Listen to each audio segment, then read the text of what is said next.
Hey everyone, this is PJ Farley from Fozzy, Trixter, and possibly your band, reporting to you from the road to let you know that you are listening to the Shout It Out Loudcast with Tom and Zeus. And also, I think we all agree, Joey Casada should sell meatballs, not books.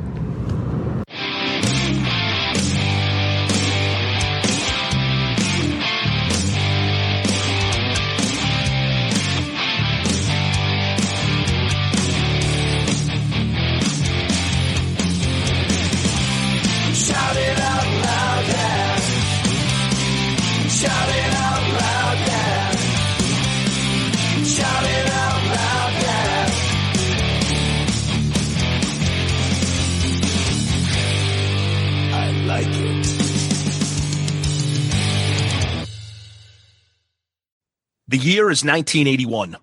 The band, Def Leppard, and the album, High and Dry.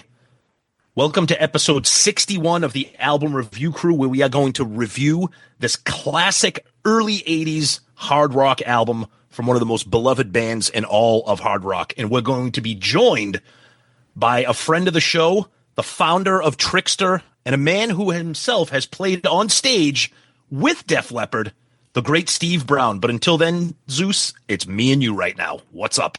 Yeah, we haven't had a guy that discusses a band he was in for a little bit about an album we're doing. Yep. So it'll be interesting to hear Steve's perspective because he's played, I'm sure, these songs live with the band.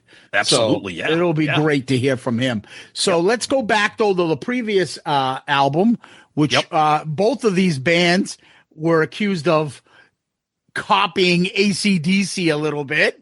Totally. This one was The Cult, Electric, we did last month. And we had the great Izzy Stradlin from Guns N' Roses. No, we had Izzy Presley on. Yep. And we did The Cult, Electric. Obviously, we start with the poll, Tom. How did that go? Yep. So 4 songs. Favorite one of these: Wildflower, Love Removal Machine, Lil Devil, and Outlaw. Love Removal Machine runs away here 53%, Wildflower at 21%, Lil Devil at 18%, and Outlaw surprisingly getting 8% of the vote. That was quite interesting there. Conrad Pena says, I love The Cult and their music. I've been seeing them live since 1984. Great album. Wow. That's awesome. Good for you. Let's see what else we have to say here about The Cult. Shout out Loudcast Hall of Famer and drum technician Heavy Mayo says, in some circles, people will say every Boston song sounds the same. The Cult says, hold my beer. I'm like, I said that was a terrible take. I've never heard anybody say every Boston song sounds the same. But anyways, Todd Steele, killer classic, 10 out of 10. Can't wait to hear your opinions. I don't know if it's a 10 out of 10, but it's a good album. Aggie Dad and Tiger Grat. I love this album. Great episode. Made me want to listen to the disc again. Before Rick Rubin got a hold of them, they recorded Electric in the production sound of Love called Peace. It sounds really cool. Check it out. MD. Great episode, boys. If you're a fan of Billy Duffy, you might want to check out the occasional project he's done with Mike Peters of The Alarm. Wow, there's a band I haven't heard of in a while. Nowhere fan. Look forward to listening. Love a lot of their songs. Coach Green says, I have always loved Aphrodisiac Jacket. The nonsense lyrics make it sort of endearing to me, and the guitar solo kicks ass. Great pick, guys.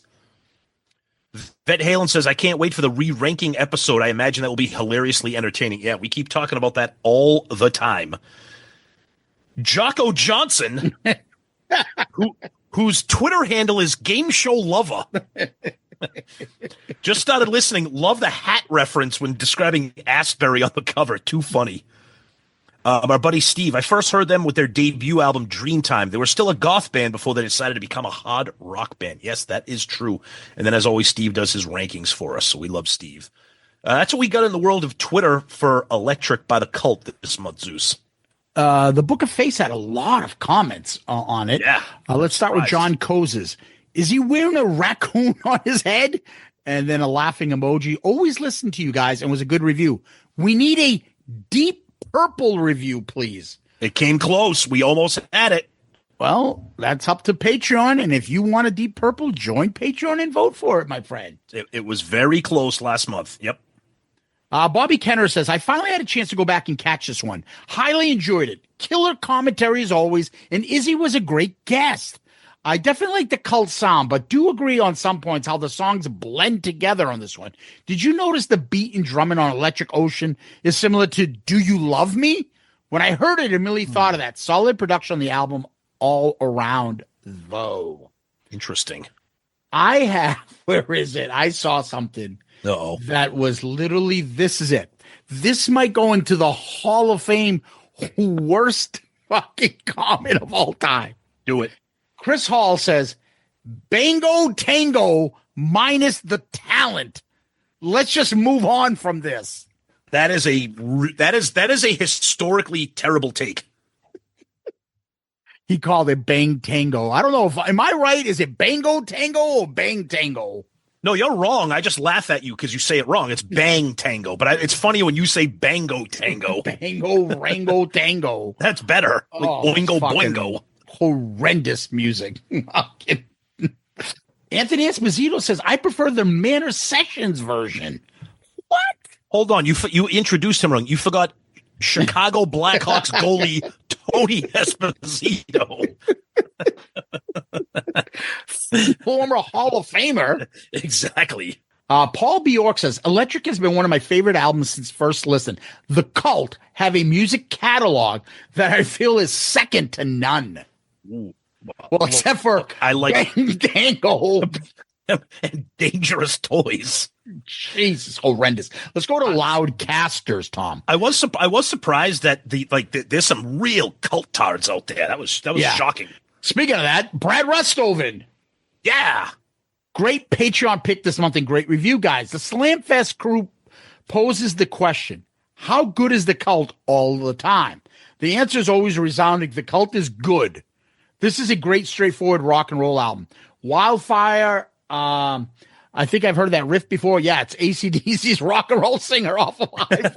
Yep. Regarding the chanting at the end of Peace Dog, I do agree it's awkward, but I believe it was solely done for crowd participation when performed live. I've seen them do it live, and it works. I agree with you, Tom. The back-end vocals of Electric Ocean are awesome. Great, great deep cut. Love Removal Machine.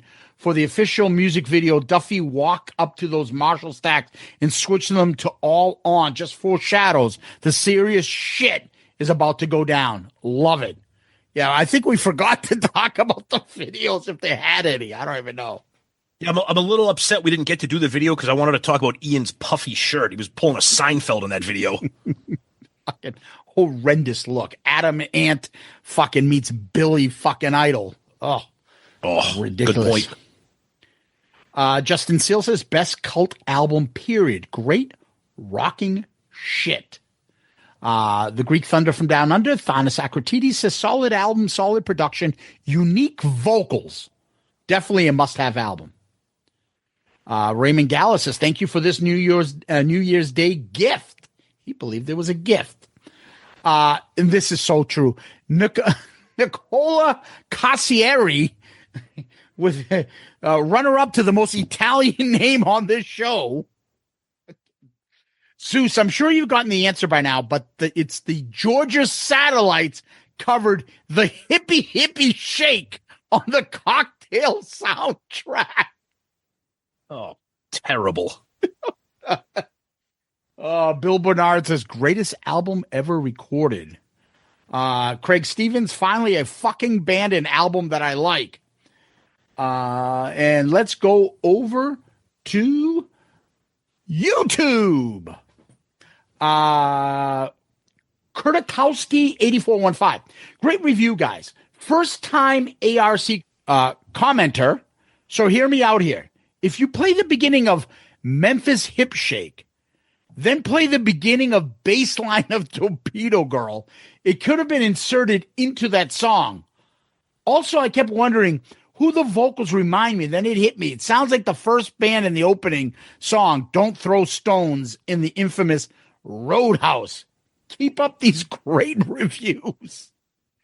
That is a very obscure observation, but thank you for the comments, man. And don't be the first time commenter.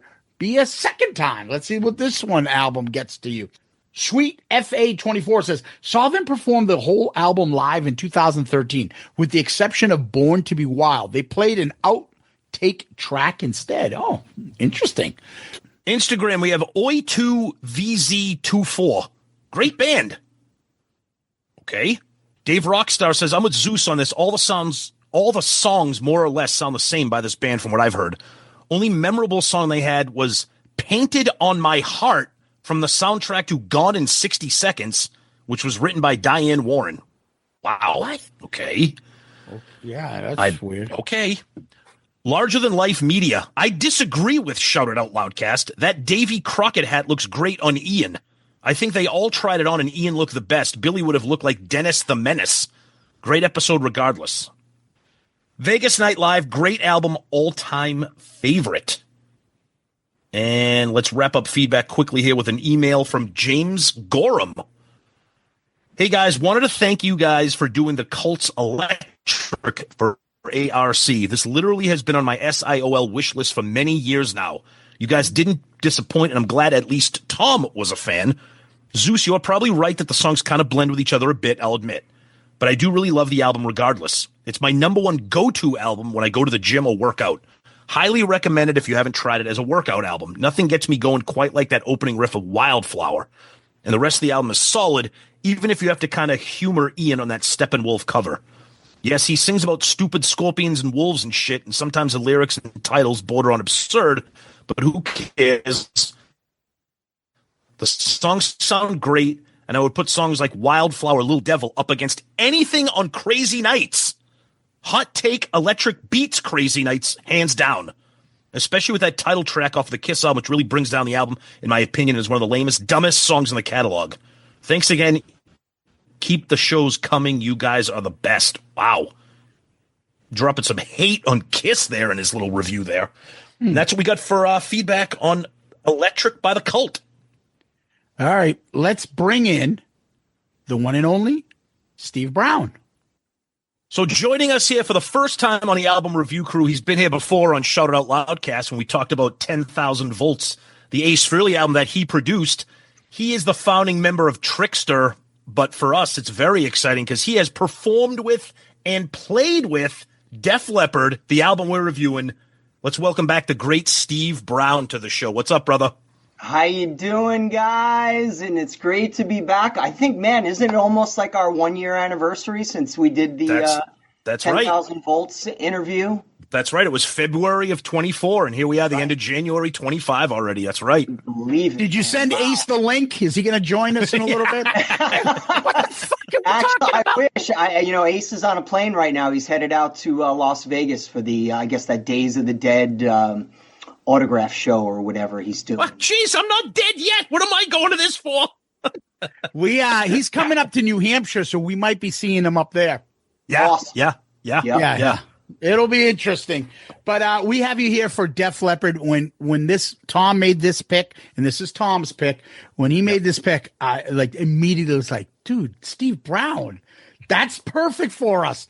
He's been in Def Leppard. So this would work out perfect. Steve, what we usually do when we start these albums, we always ask people, what's their first impression? How did you get into this album?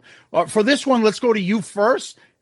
Do you remember buying this when you got into this album and how you found out about it? Totally. I mean, I was into Def Leppard from day one, and I've told this story numerous times. Def Leppard was basically the sole inspiration for me starting Trixter, because I read Circus Magazine and it was talking about the band. And I remember one thing specifically where they said Rick Allen was 15 years old when he joined the band. And that was the light bulb moment for me to where I go, that's it.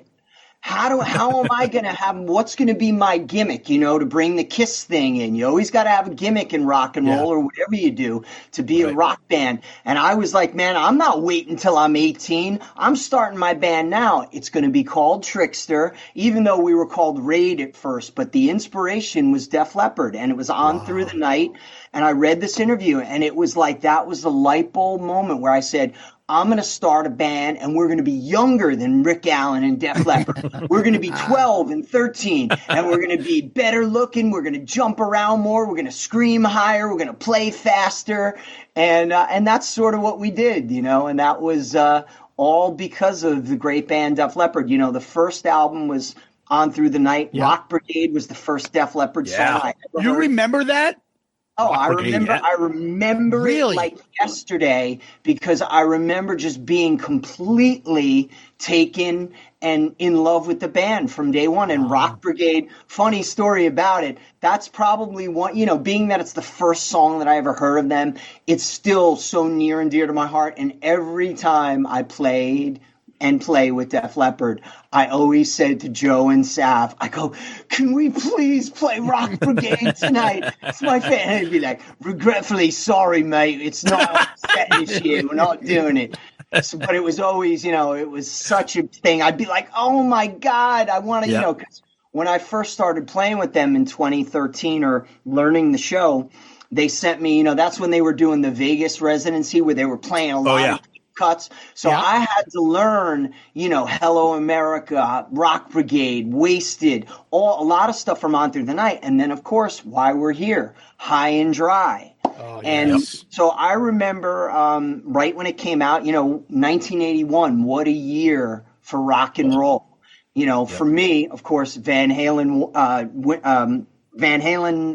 Fair Warning. Fair Warning, come on. One of my favorite records ever. And then right after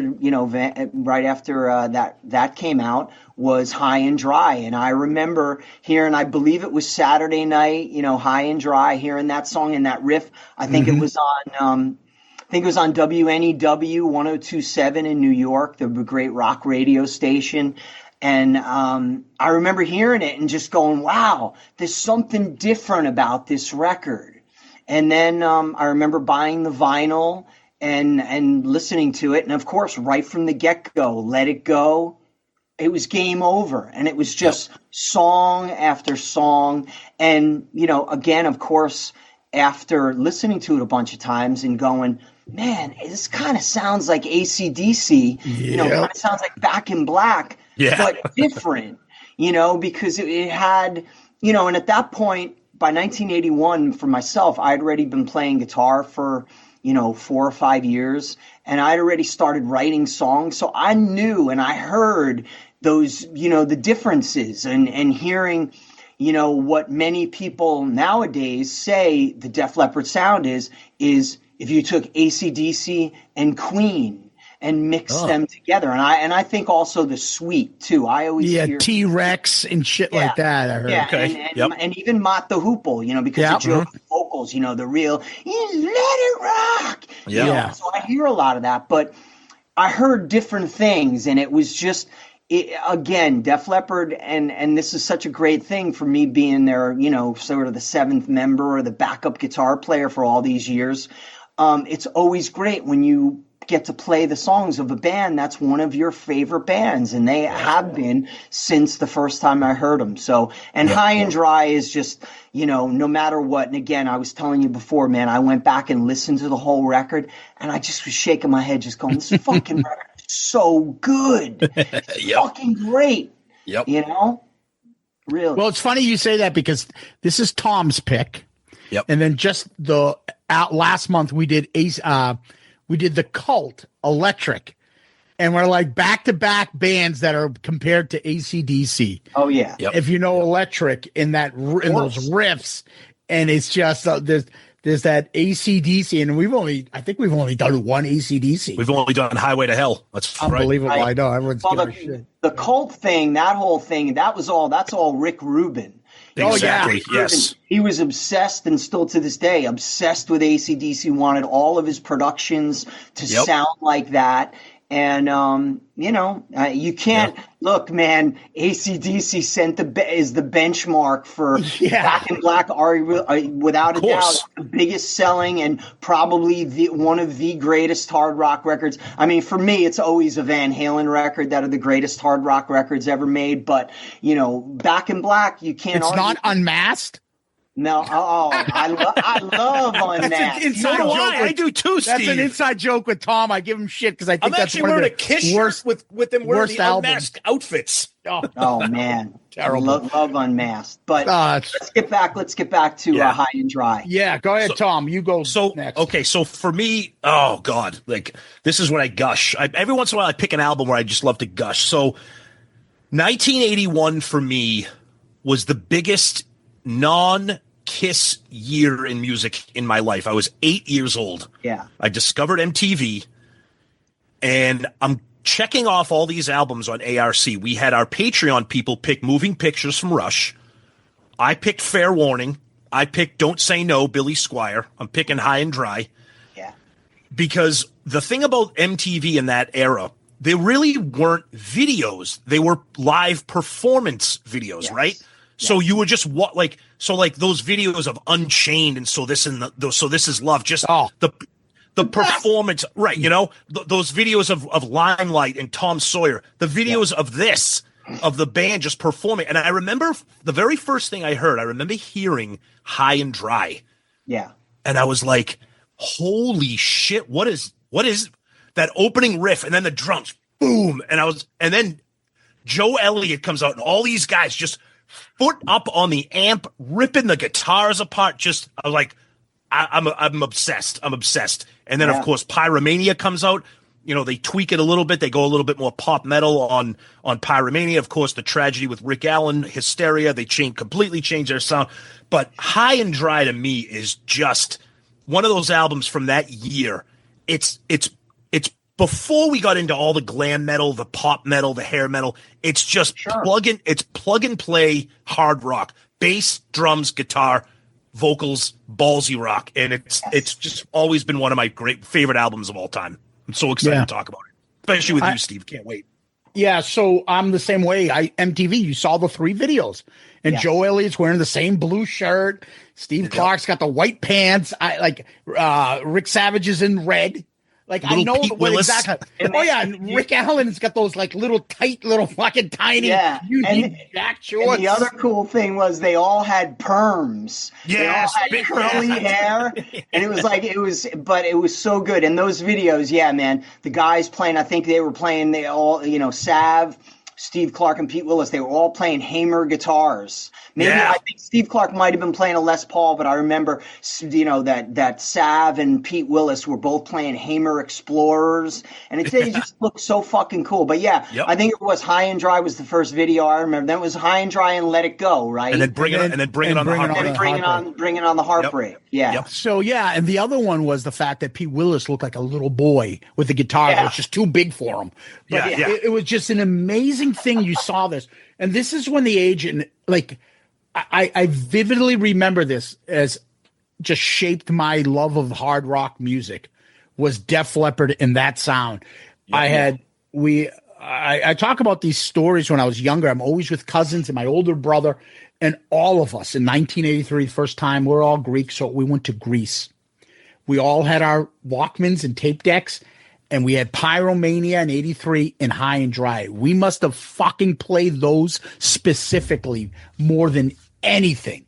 Yeah. And Def Leppard was the one band that was just, that was what cool people listened to back then. And I just fucking fell in love with it. And that shape and that type of music is the foundation that every type of hard rock. That's why I like hard rock and melodic rock. I'm not into heavy metal. Right. That Def Leppard High and Dry album is what that's my wheelhouse. Yeah, man. And I think, let me just jump in here. I think, please. As you're talking about it, if you really analyze the times, and I know I loved what you said before, how it was that sort of, it was the after Kiss. Because I think at that point, by 81, I was sort of done with Kiss. Same here. I mean, they were near and dear to my heart, loved them, but I knew the ship was sinking. And it was like I was already so ensconced in Van Halen and Ozzy with Randy Rhoads and Def Leppard, of course. But High and Dry to me, and it really just dawned on me, if you really analyze it like we're going to do, to me, it is the first real pop metal hairband record, if you will, because it has all of the elements that everybody used after it. And I think that was the record that Quiet Riot used as their sort of blueprint, because it's very much listen to the drums. I mean, of course, but the vocals, it was the first time that you had these, killer stacked Mutt Lange Def Leppard harmony vocals where the clean element came in, but it was different, man. It was like, and I have, it's funny because I was listening before. I have some of the Pro Tools sessions of these songs, and I have the background vocals soloed, and to be able to hear the stacks and the way Mutt and the way the guys created that stuff.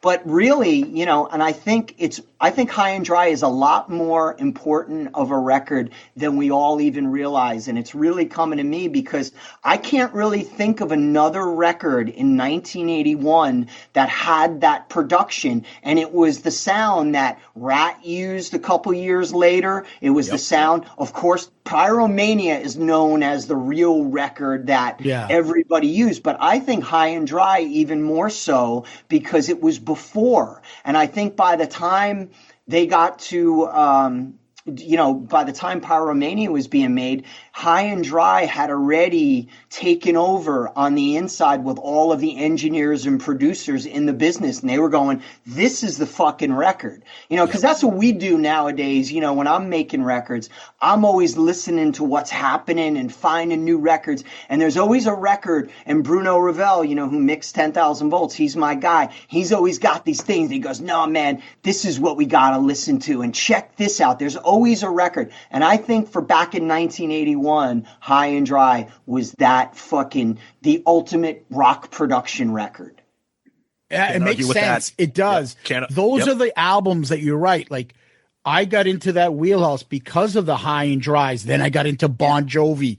And then you listen to Bon Jovi's first couple albums, to me, it's similar to High and Dry. Great hard rock guitar and the backing vocals and the melody that they came up with. It's straightforward rock and roll. It's nothing fancy. It's nothing like, oh my God, listen, it's not Stairway to Heaven. Nothing on here is Stairway to Heaven. But there's just straightforward, great rock and roll songs. Yeah. And that's how I look at it. The difference, the one point I'm making, like Bon Jovi didn't come out till 1984. The difference is the production. The first two Bon Jovi records did not sound anything. But they had the vocals, though. Oh, yeah. Vocals, like what's on this album and the great backing vocals and the call and answers that this band does all the way through, and especially when you get into Hysteria, which that's what people started, I think, picking up on. And making that melodic song that they're like, wait a minute, hard rock bands shouldn't be doing it like this. But they do, and they have those great melodies that are pop melodies that work. And I think it starts from this. Yeah, exactly. I think, again, that's why, and talking to you guys, and it just kind of dawned on me, I think that is the benchmark beginning of the whole 80s hard rock sound and melodic pop metal, hair band, whatever the fuck you want to call it. This record that we're talking about now is that important, I think. And I think anybody out there, all the people watching this and listening, go back and listen to High and Dry, and I think you'll agree with us. Oh, absolutely. 100%. Yep. First thing we kind of go into is the album cover. Oh, God. What do you think of the album cover, Steve? I mean, I thought it was kind of weird, but kind of cool at the same time. I mean, it was 1981. There were a lot of wacky album covers. And, knowing what I know now, that the company Hypnosis that did it, that did the Pink Floyd records and Zeppelin. I mean, they were that's what they were known for. They didn't want to, album covers were not to be, I mean, they were trying to be art, if you will. Exactly. Totally. Especially in 81. Yeah. Yeah. I mean, I never really thought about it. Never really bothered me that much. I mean, again, at that point, what was Fair Warning? Fair Warning was an art story. So that was a piece of art that they used for that. Yeah. So maybe it was the time, I mean, I personally think Diary of a Madman was a much cooler cover, but oh, hell yeah, of course. I love that. Still fucking great though. But yeah, I mean, I again, whatever the cover is, when you put that record on, it doesn't fucking matter. It's such a great point, Steve. And it's funny because every time we do an album, we always, obviously we talk about the covers and everything. To me, I don't think there's ever been a more bigger divide between the quality of the album and the quality of the album cover. I mean, you got a guy in a Speedo diving into a pool that's dry, get it? Everybody's looking up high. And then you got the back cover where for some reason half the band decided to get their pictures taken with no shirts on. I don't know what we're doing here, but I'm always curious to hear about band members taking album photos and what people say to them. You've had that experience, Steve. Well, dude, I'm telling you, man, we had an experience where we had this photographer, and I'm gonna say he was definitely, definitely a little bit. I don't know. I think he was a little gay. Okay, you could say that. He goes flamboyant. He goes whatever it is, and I'm not saying his name, but I remember we were at the beach, and he's like, "Oh yeah, we want to get you guys. Take off your shirts." And we kind of just looked at each other. And this dude was pretty famous. He wasn't really a rock photographer. He was more like in models and art. And it was like, man, we just kind of remember we kind of looked at each other and probably pounded a couple beers, and we go, "Fuck it, let's do it." And I think maybe that's what it is, I think Def Leppard probably were like, whatever, man. Fuck it. Well, plus, shot vodka and we'll do it. Well, I was just going to say, plus in 1981, Def Leppard, they were friggin' drinking hard. I mean, that's why Pete Willis isn't in the band anymore. I mean, they were hard, heavy drinkers, and it's just so funny that, like you said, and they were kids. Like you, Steve, when you were in Trixter, Def Leppard were kids when this album came out. Dude, so whoever the photographer was, it's terrible. It's terrible. I don't know, man. I no matter what, I still think it's fucking cool. Whatever. I like it because Pete Willis looks like a 12-year-old boy that's in like an extra in Boogie Nights. Like, this is just uncomfortable. They look like I don't know. How old are these boys? Again, man, for me, dude, I don't really look at it that way. I was just like kind of, wow, that's, they look like rock and rollers, and I don't even think I ever paid attention to the fact they weren't wearing shirts. So I don't think we did either until we just looked at it now. But where the fuck are your heads at? Is what I want to know. Hey, that's what we do, man. This is how we break shit down. They look like fucking victims, Oh man, missing persons thing for young exploited children. It's a tough sell, but the cover, to me, it's a little iconic. We know it now. Yeah. You see it. You can imagine who it is, what it is, and what's it all about. Yeah. And then the logo is just fantastic. We always love that the logo. Is just that is one of those logos. We all did it. If you're our age, you all did it. You all drew on notebooks or the cover of your books or inside your books. It was always the AC/DC logo, the Van Halen logo, Kiss, Def Leppard, all those logos that you drew, and the Def Leppard one was one of the favorites. Yeah, and how much truth is it that it's Def Leppard because of Led Zeppelin? I think that's sort of that was the inspiration. I mean, I know Joe and Sav have talked about that numerous times, and that's what it was, Yeah. Well, let's get a couple facts. So the album came out July 6, 1981. It's their first collaboration with now their legendary producer, Robert John Mutt Lange. And it's Pete Willis's last full studio album that he did with the band. It went to number 38 on U.S. billboards. And then after Pyromania came out, it came right back when he did the whole remix stuff.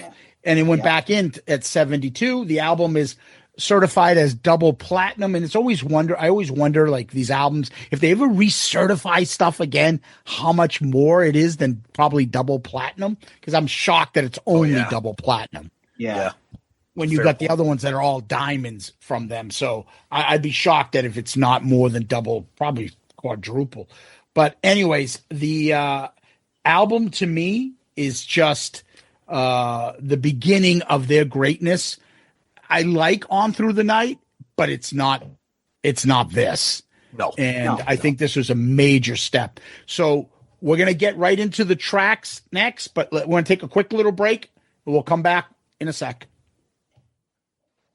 All right, we're back, and let's go to the first track. So the album starts off with Let It Go. Oh, boy. Absolutely one of the all-time great album openers. Just absolutely ballsy, kick-ass, crushing. The thing I love about this song is you got the crazy opening riff, which is just right off the bat, the drums, and then I love it because then everything pulls back and slows down. Yes. And then you got Joe Elliott, Cool Woman, got me hypnotized, and then it slowly builds.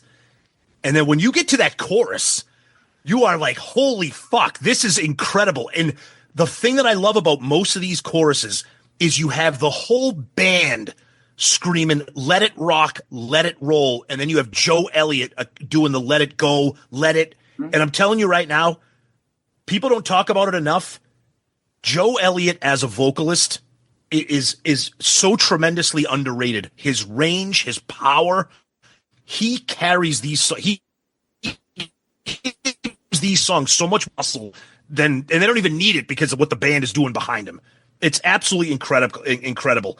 And I like how there's a part near the second half of the song where Joe Elliott sings the lyrics to the first verse, but he sings them sped up. He's like, he kind of changes it up a little bit. Mm-hmm. And I just think it's just one of the great album openers that we've ever covered on ARC. And I think the band and Joe Elliott, they're here to just rip shit up. And it's an incredible opener, Steve.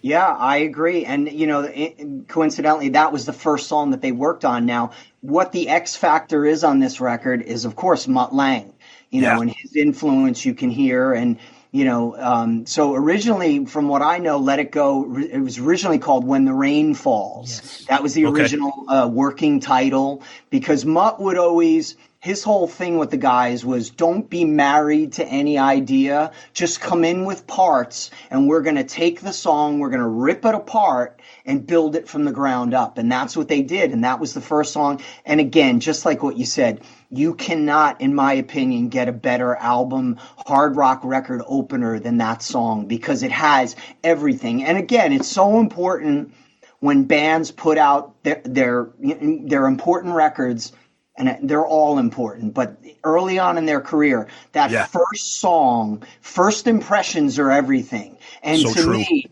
even if the rest of the record wasn't that good, that song alone is a fucking platinum. It's a platinum song, far as, because it's just perfect. It really is. And I love the way you pointed out what the song really has is dynamics. Yes. And I was blessed enough to play this song a couple times with them, and it was one of the coolest feelings in the world, because I got to play it both ways, because I filled in for Vivian a couple times, and I filled in for Phil. So I got to play it both guitar parts and amazing. Different feelings, and it was like just always, God, it would get your, we do it. I think one time, one of the tours we opened with it, and then, it was always second. And then the other tours, it was later on, but it was always that song that just all of a sudden, man, it would, even when I was playing it with the band, the hair on my arms would stand up. I would get that feeling. And again, I still to this day get that feeling from hearing the song, because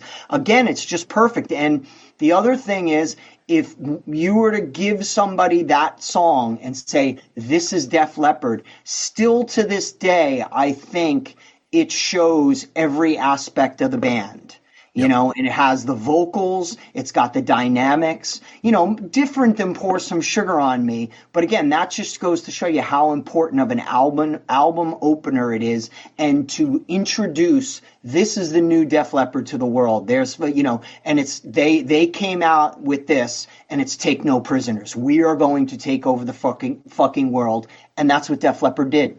Yep. So true. Zeus. Yeah, I love it, because it's like you said, it's like an announcement. We're here. Yeah. And this is what we're giving you. So it's Let It Go, written by Pete Willis, Steve Clark, and Joe Elliott. So Joe Elliott gets a credit on every song here on this, with the exception of the actual instrumental. This went to number 34 in U.S. mainstream rock charts. Steve mentioned the original title. I guess it had original lyrics, too, different lyrics at the point. I just think this is straightforward guitar, drums, attack, AC/DC type, fucking balls out type music. Totally. In the lyrics, and I'm curious if you know this, when I saw the lyrics, mind you, I've listened to this album maybe 1 million times. I never opened up the lyrics to it. At one point he says, and get ready for the big C. Well, does he mean cock? Who knows? What's the big C? Who knows? Any idea, Steve? And that's what the lyric says. It says the big C, like the letters. Get ready for the big C. That's what it said in the lyrics. I don't know. I thought it was get ready for backseat or something. Get ready for the backseat. The lyrics, when I plug it in the song and it comes up on Google. It says, get ready for the big C. I'm like, cock? Like, what's he talking about? I gotta see this. I have the vinyl. The lyrics aren't in the vinyl. I can't find. Anyway, the solo is incredible. And one of the things that I loved about this, because when I first saw Def Leppard, was these videos. Yeah. Well, Steve Clark was the lead guitarist for me. Yeah. In my mind. Yeah. When they come back with Pyromania and Photograph. Yep. And Phil is the lead man now. Yep. I was like, who the fuck is this asshole? You just took over my God. I'm like 11, 12 years old. I was upset because I thought Steve Clark was the guitar guy. Who's this guy? If you remember the Photograph video, Phil is just going nuts. He's on his knees. Phil owns that video. And I'm like, my guy just got put in the back. He's not doing it. But you watch these videos, they trade off. It is really a dual attack. That's amazing. In the sense that it's Judas Priest, Iron Maiden. There's two guys, and they even have it on the Wikipedia page, who the guitar player is and who's doing the solo. It was that much of back and forth. Yep. So when you said I got to do both parts, I love that because I visualize it now. Who's doing what? Like the riff, that's Pete Willis that starts that, right? Mm-hmm. And that's the rhythm guy. And now, I'm not a musician, so I love picturing this and now having someone like you explain what you do but you're like, if I'm playing his part, I'm doing this. If I'm playing his, I'm not. I just thought Steve Clark killed it. I think the solo on this is fantastic. And I love Def Leppard solos because they're melodic and then right back to the song. Right back. Nothing overdone, just straightforward hard rock. This song is just as good as it can get as an opening track for an album to let you know, hey, we've arrived. Fuck off. Yep. This is it. It's great. Without question. Now, we have a video. We always talk about if there's a song that has a video. I think we can say ditto for all three. But it's the same performance. Yeah, it's a performance video, early MTV. I just remember the clothes. I remember Rick in red, and as we talked about earlier, and Joe with that blue. It was almost like a sequin shirt. Yes. And the golf pants, like he's wearing like baggies. It was It was a weird white pants. Yes, I think they borrowed them from Duran Duran or something. Apparently, Simon Le Bon said, "Here you go, buddy." And then so that's a great point. Steve Clark is all in white as well. Yeah. That's a great point, Steve, because in 1981, their look didn't match their sound, right? But then again, let's go back to those live performance videos quickly for the songs from Fair Warning.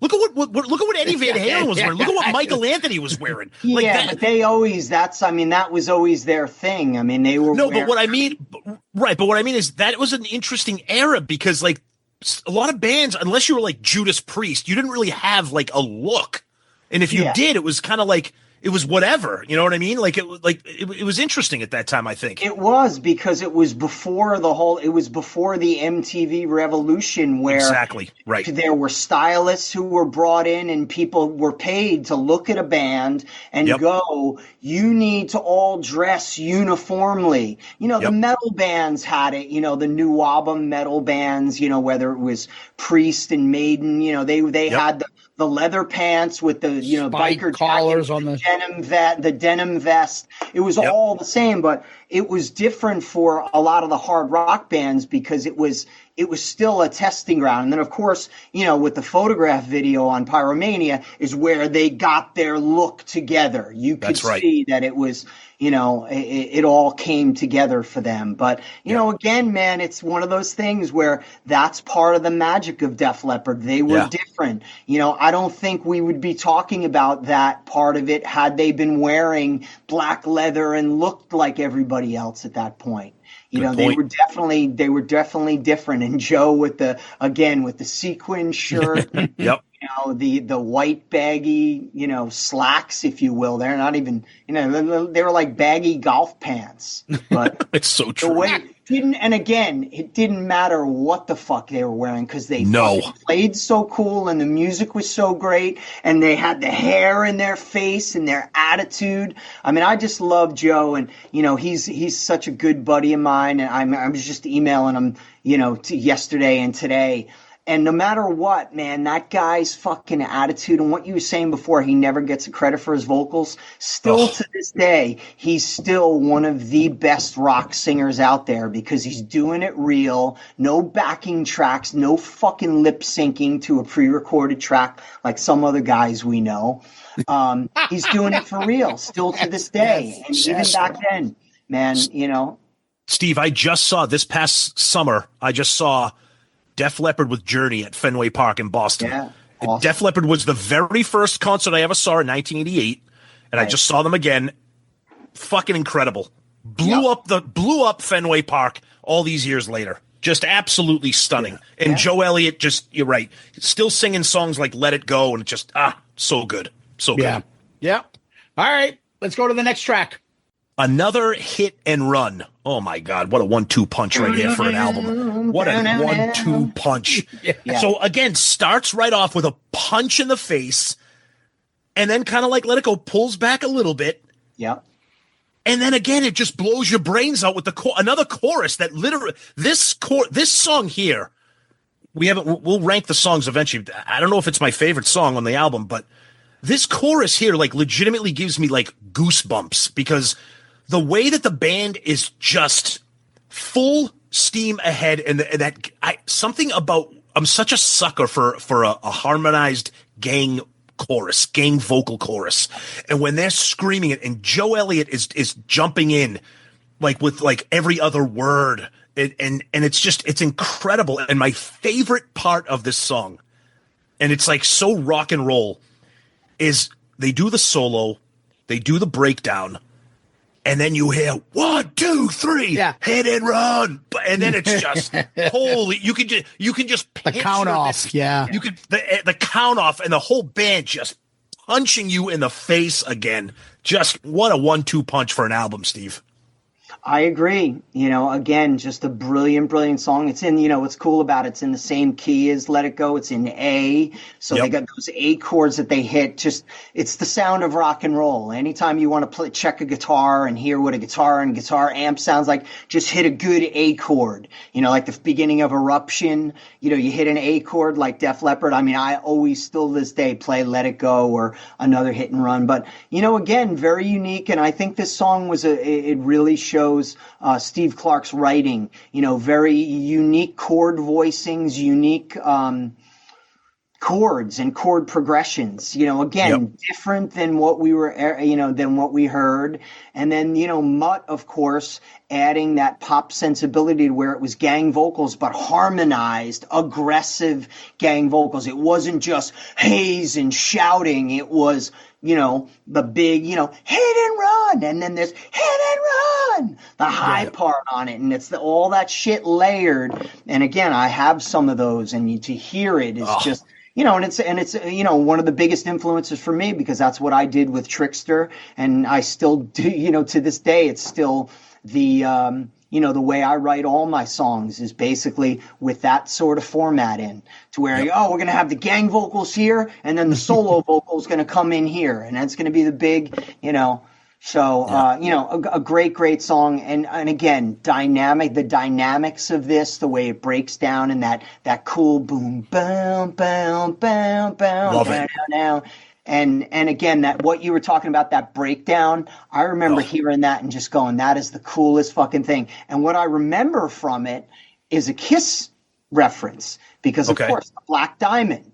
Yeah. Yes. 1, 2, 3, hit it. Same sort of thing. And I always loved that shit. And I always loved, like on the Van Halen records, to where you'd hear, things, they would leave, the mic bleed on something. And, like the Ted Templeman when he in Unchained, come on, Dave, give me a break. Something. So that was kind of like that. But yeah, that was a unique, I actually forgot about that. But when you talked about it, I was like, wow, I forgot about that. But that is so fucking cool.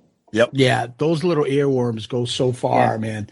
Another hit and run. This is written by Rick Savage and Joe Elliott. Tom, I had the same thing. I love the build up. I didn't realize, again, the lyrics. I've known this fucking song now 40 years. I didn't know the lyrics begin with Union Jack is back. Like, I was reading these. I had no idea what he's saying. And I'm some of the lyrics are hard to understand. Yeah, the English accent and the way Joe Elliott screams. But I will say this, and I'll give them credit. This isn't one of those bands that, when sometimes we give some of our friends a hard time. Like, this isn't Cherry Pie. This isn't fucking simple, goofy lyrics or Read My Body. These are pretty good lyrics. So, like, when reviewing an album like this, usually we have albums that we're like, this is fucking stupid. And I can't help myself because now I'm like a 50-year-old. And when I think back, I'm like, oh, I probably loved this when I was 15. We did Wasp not too long ago. And everybody, like these guys I liked it. I liked it. And okay, the music's fine and stuff like that. But I had a hard time like seeing this as a 50-year-old man going, these are the stupidest lyrics. I swear to God, this guy was on the way to the studio and wrote it on a piece of paper. Like, and so I have a hard time with a lot of bands get that kind of shit in that era in the 80s, bad lyrics. There's nothing bad about these lyrics. No. They do a good job. Songs. And you think about the age that they're writing this shit, that's pretty amazing. And it's not just, it's Joe and the guitar player. No. It's Joe and everybody in the band writes. Shit, even the drummer gets a fucking writing credit. Yeah. That's fantastic. That's another dynamic of the band. Their lyrics are pretty good. And, they're not Stairway to Heaven lyrics, but they're decent. They're nothing that you mock and, this is just childish shit. So God bless them. They do a great job on that. I also had the Count Off that I really like. And I just love that all their solos are just so cool and just flow and go right back into the chorus or the thing. And then Joe just goes nuts when he goes right after that Count Off. Oh, Count Off. Oh, my God. It's fantastic. Let's see if song 3 it continues. So we get to the title track, High and Dry, Saturday Night. So I said it earlier.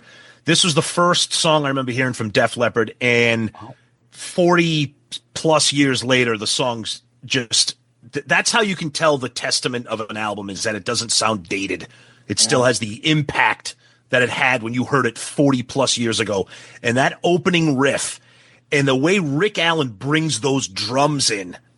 And then another thing I'm a sucker for, we talk about it all the time, Steve, a pick slide. I just think it's the coolest fucking thing. Oh, yeah. I just think it's so friggin' cool.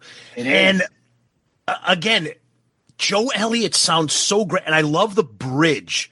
I got my woman, and this time the lights are going. And then again, Saturday night, I'm high. Like, it's like one of the greatest party songs ever, but it's not like a corny party song. Not that there's anything wrong with corny party songs, because we all love them, but this is like a ballsy party anthem. And I just think the thing I love about this is the chorus. I keep saying this, and Steve, you kind of talked about it again, the dynamics of Mutt. The way that they have the gang vocals and then Joe Elliott adding to the chorus. So you have the whole gang singing Saturday Night, and then Joe saying, I'm high, I'm dry, I'm high and dry. Oh, it's just a spectacular song. This to me is probably the most AC/DC-ish song that they've done here. But my God, we are 3 for 3 right now, Steve, with this album. Yeah, and, again, same thing, man, hearing it for the first time. What I love about it, to me, this was also one of those songs, and the pre-chorus was the song, the part of the song that got me. Yeah. I'm not a loner. I'm not a fool. Yeah. That part. And that I got my whiskey. Yeah, I got my wine and banana. And I remember also, but the first time I tried learning the song, it was weird, man. It was fucking weird playing the both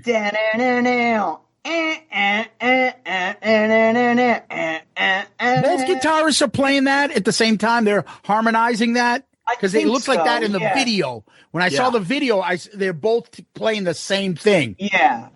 But again, you know, it was that pre-chorus was the thing to me that was like, wow, this is different. And again, that is that pop sensibility songwriting that Mutt brought in. And, you know, they all had it. You know, Joe and Sav especially, you know, were such fans of Queen, of Mott the Hoople, Sweet. Yep. So they had that, you know, that upbringing of knowing great pop rock, hard rock songs. But, you know, that was one. And of course, you know, the chorus is quintessential, you know, anthem hard rock, talking about partying, drinking. I'm high Saturday night, high. And then the guitar solo, always loved the guitar solo. And again, man, this record, this is gonna continue on and on because yeah, I know. Oh yeah, it's so great. Yeah, you know, I know. And again, it's the perfect sort of, it's a textbook definition of record making, to where you have a great band meets and works with a great producer, and that equals great results. And that is this. And High and Dry is one of those songs. And again, the video, I think this was the first video that I remember seeing. It was the first single, right? That was released. It was a single only released in Australia for some reason. Oh wow. Yeah. Okay, interesting. But I remember, I think it was the first video that I saw, out of the 3 or whatever that were released. But I remember seeing it. You know, again, just a brilliant, you know, a brilliant Def Leppard song. Yep. So High and Dry, Saturday Night, written by Steve Clark, Rick Savage, Joe Elliott.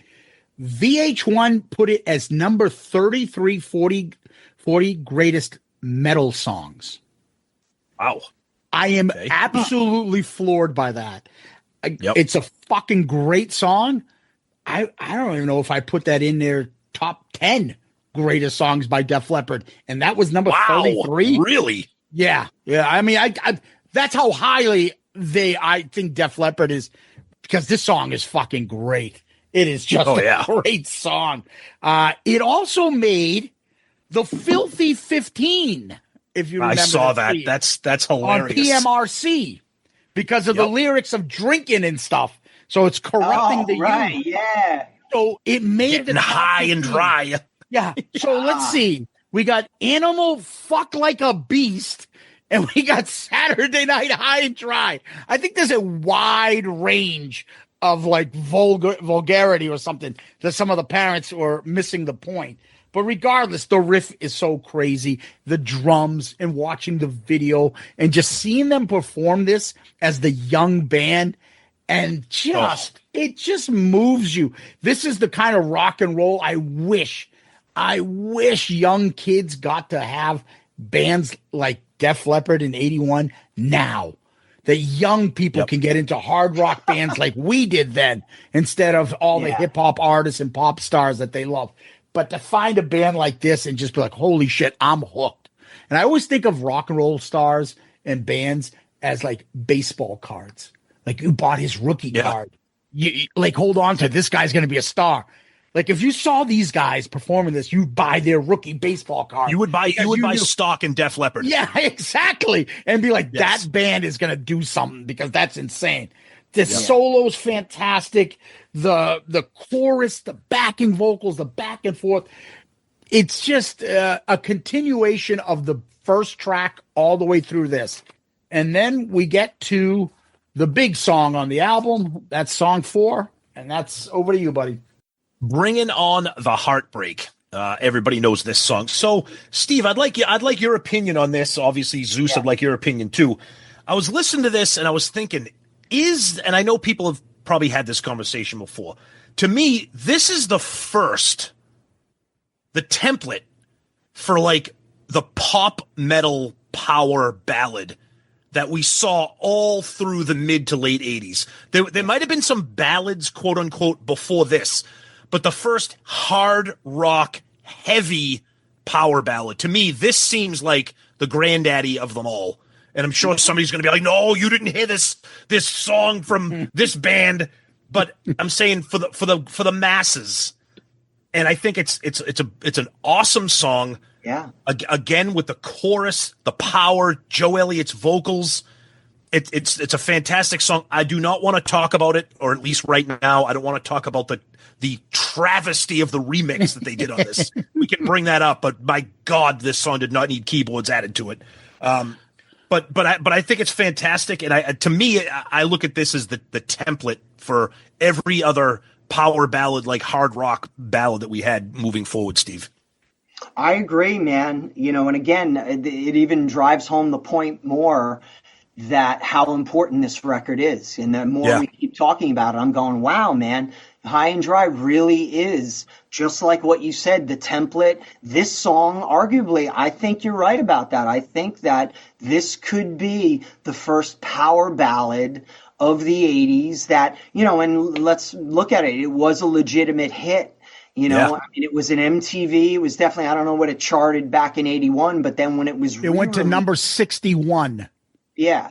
Okay. On US Billboard. So that's still pretty good. I mean, I remember hearing it on the radio at that time, but it definitely is. And it's just it's such a beautiful song. It's haunting. It's got, and the vocal stacks, this one I have the Pro Tools session of, and to be able to listen to it. And, just one other thing is I do know that I believe when they recorded this, that Mutt, for tuning purposes, there was also that, Mutt was also big with pianos and keyboards, that he would use them to help the band stay better in tune. And rumors that he did that on Back in Black. I don't really believe that, but I believe that on High and Dry, because I do believe that the guitar part was also worked out on keyboards, and they did that, and they buried it underneath the guitars to make the guitars sound more majestic,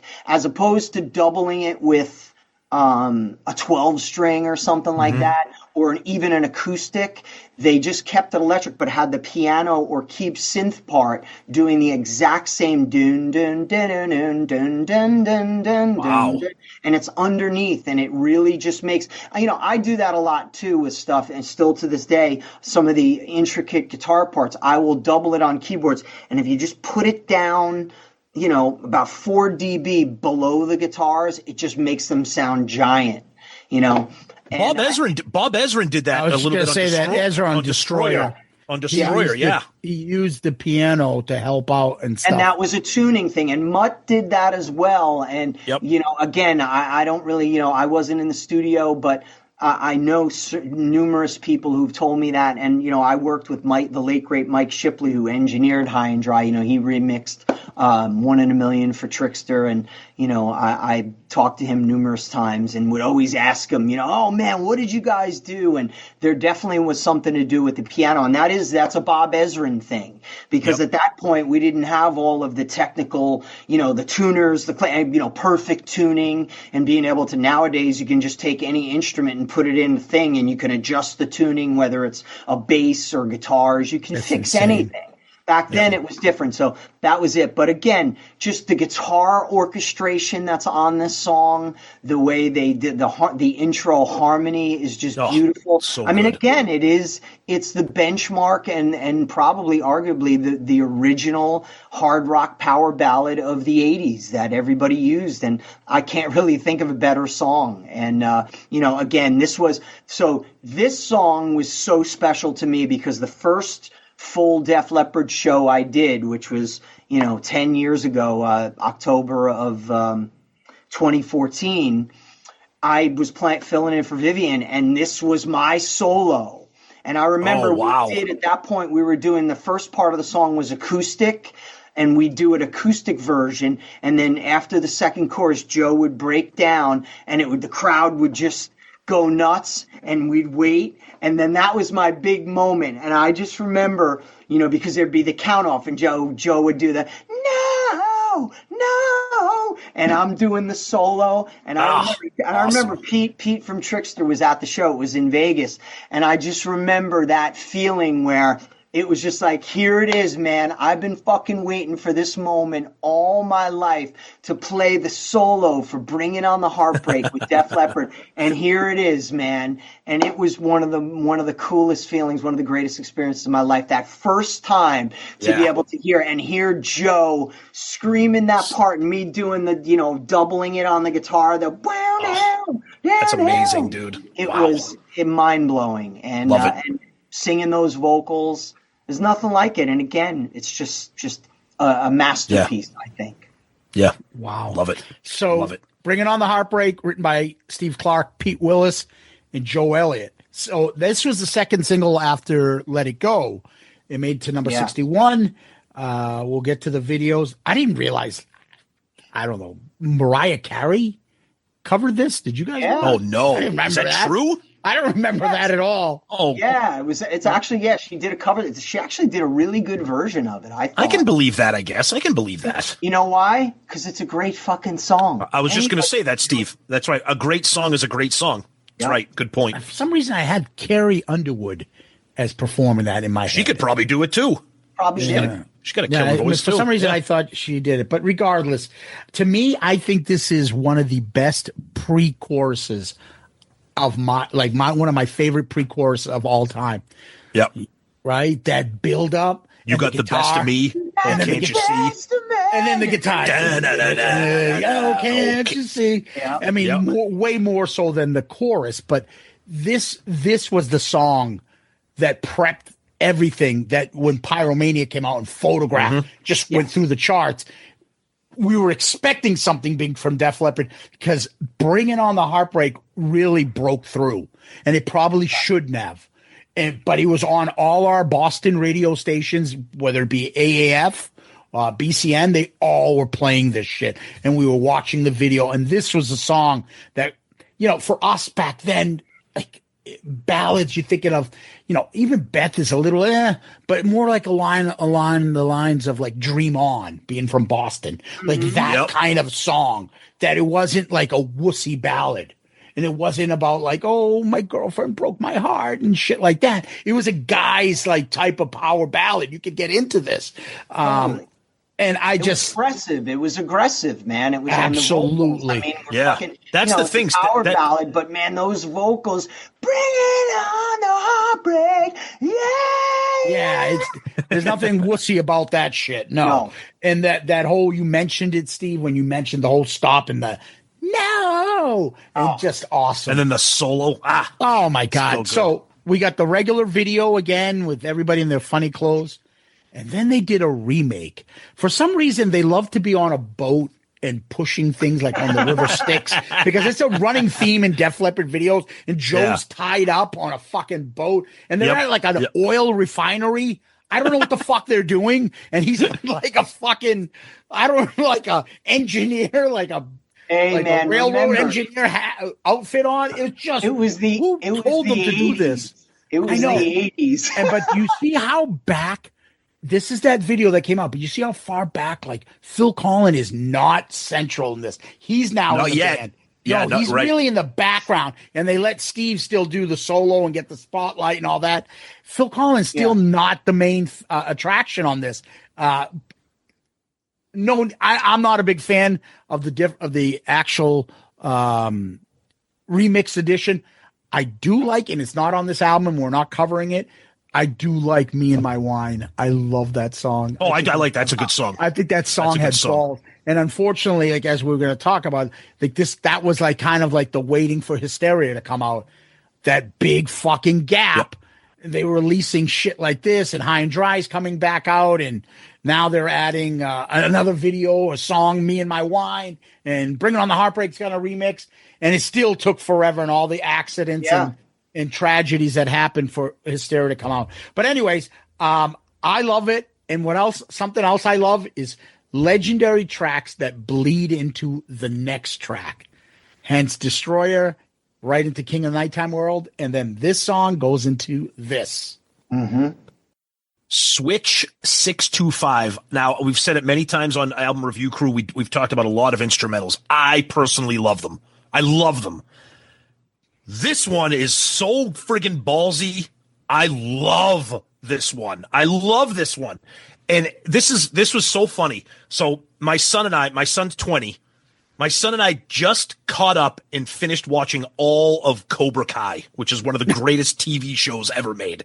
And throughout that series, they're always playing Def Leppard and Dokken and Rat and Kiss and Van Halen and everything. They played Switch 625 in the middle of one of the episodes, and I was like, holy shit, Michael, this is on the album that we're having Steve on to talk about. Like, this is on the album. I love it. And I love that when every time I see them in concert, they go when they play it. They go right from Bring It On the Heartbreak right into this. And I think it's fantastic. I love instrumentals, Steve. As a musician, a guitar player, I'm sure you love it. And I'm imagining that you love this one too. Yeah, well, I mean, this is also, the band, they do this as a tribute to Steve Clark. They That's play right. it every night, and they will probably play it for the rest of their career, and it's their way. They have the video playing in the background, and there's always some, footage of Steve. And, I'm honored, blessed that, I got to spend some time with Steve Clark, on the Hysteria tour when I met the guys.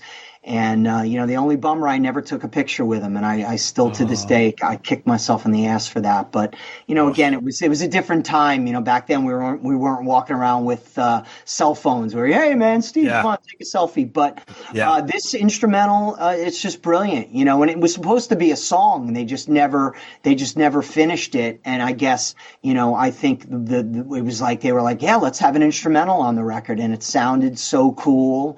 Yep. And it was a guitar showcase for sure. And again, this is always one of the highlights for me to be able to play this, play both parts.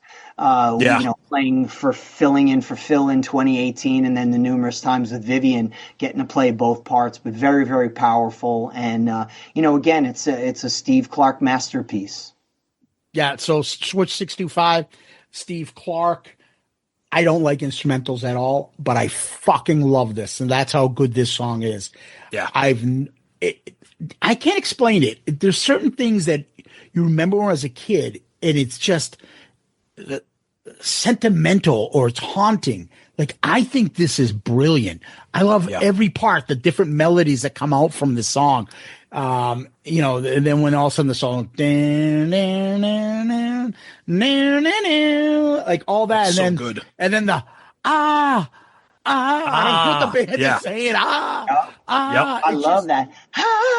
I don't know what he's saying, but it sounded to me. I remember hearing it for the first time, and I remember when the vocals kicked in. I'm like, because I'm also a huge Bee Gees fan. I love fucking disco. So I was like, is that the Bee Gees singing on that? Yeah, right. And that was also a Billy Squier trick. Yeah. Okay. I'll tell you. Yeah.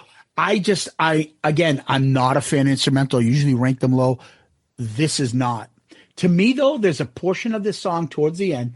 I always say that Rearview Mirror from Pearl Jam ripped this off a portion and took that melody and put it into Rearview Mirror. I got you. I can hear that. Yep. Oh my God, I love it. What is Switch 625? Is that a guitar thing? I was going to ask you that too, Steve. Is it a reference to something? I obviously, I guess I don't. Right, I think of like a pedal or something, or like a switch.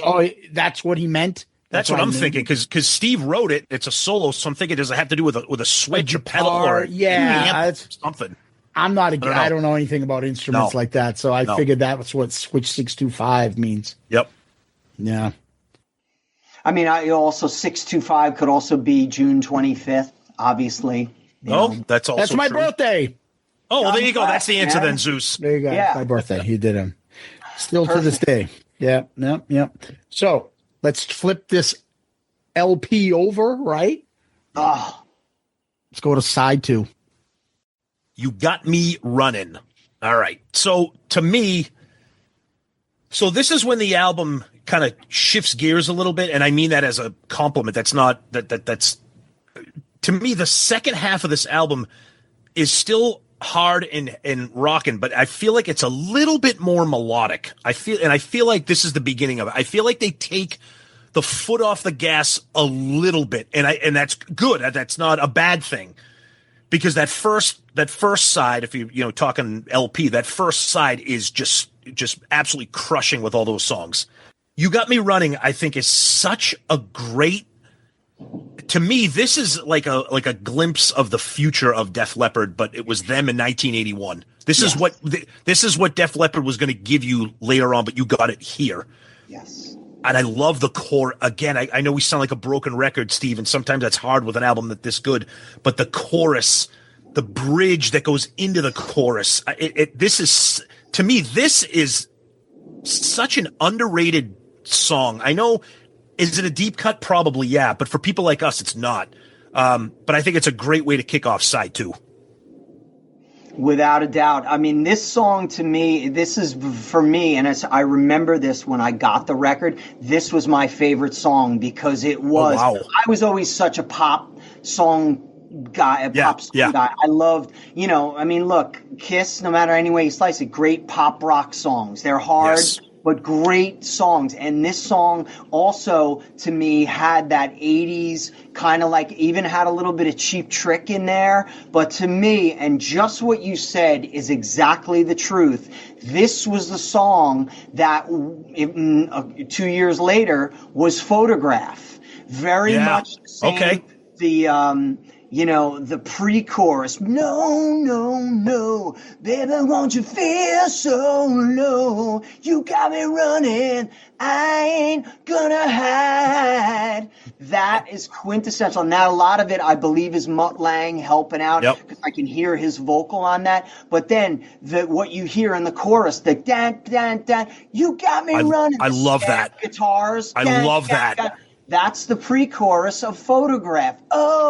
Holy shit, you're right. Done. So you nailed it when you said this was the song. And for me, this song was the one that I played over and over, like I did when I got Dynasty, when I would sing and sit in the mirror and sing Magic Touch. And that was the song and I've talked about this, that was the song that really taught me how to be a singer, because I would just sing, she's got the magic touch, and I would play it over and over until I lost my voice. But on this record, it's this song, You Got Me Running, and I love this song so much that I wrote a Trixter song, the first Trixter song that we ever recorded in a recording studio in 1986, the original Trixter demo tape. The first song is You Got Me Running. And that was the song that launched Arc Band, because that was the demo tape that we gave to John Bon Jovi, and he listened to that and he goes, that's you guys got something here.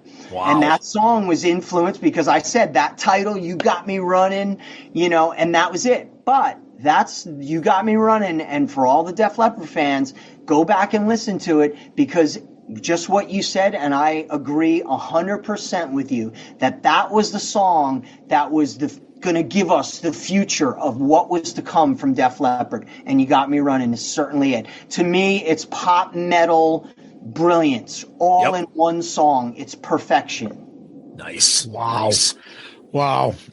You Got Me Running, written by Pete Willis, Steve Clark, and Joe Elliott. So when I was listening to High and Dry, all the big 3 videos and all the big songs are on side 1. I actually remember that I never really listened to side 2.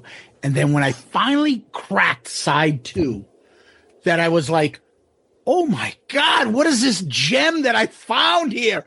All these songs are incredible. I couldn't believe, because as a kid, I didn't know how to absorb music. I saw the videos. I knew these songs on the radio. I didn't flip it over. This is what, 81? How old are we? 7, 8, Tom? 8. 8. Hadn't even turned 8 yet. Yeah, exactly. So I was 10. Yeah, there you go.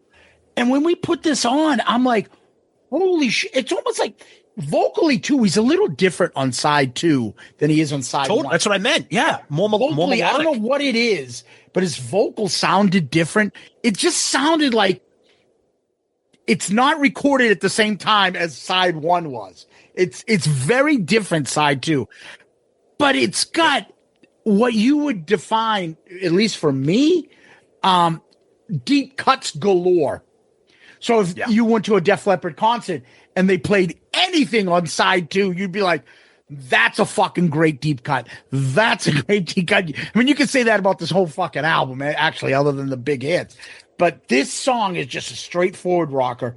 The solo, the build-up, the backing vocals, the chorus, incredible shit. The call and answer of "You got me running, you got me." Oh my God! You got me running, you got me running. People don't want to hear me singing, but we have Steve here, so part of me wants to end the show. And since he knows all this shit, just pick up the guitar and just play this whole album for us, Steve. And yeah, right. We'd rather have that than talk about it, because you're doing an incredible job singing these songs and stuff. Because me and Tom are both getting like goosebumps listening. Well, what I was saying and play this music. And I know we've talked about it. Working on the Ace record, and at the end of the day, dude, I'm fans just like you guys. No matter what, I still play with these guys, and they're my friends and whatever, whether it's Ace or touring with Kiss or being friends with the Van Halens or and Def Leppard. No matter what, I'm still just as much a fan as you are.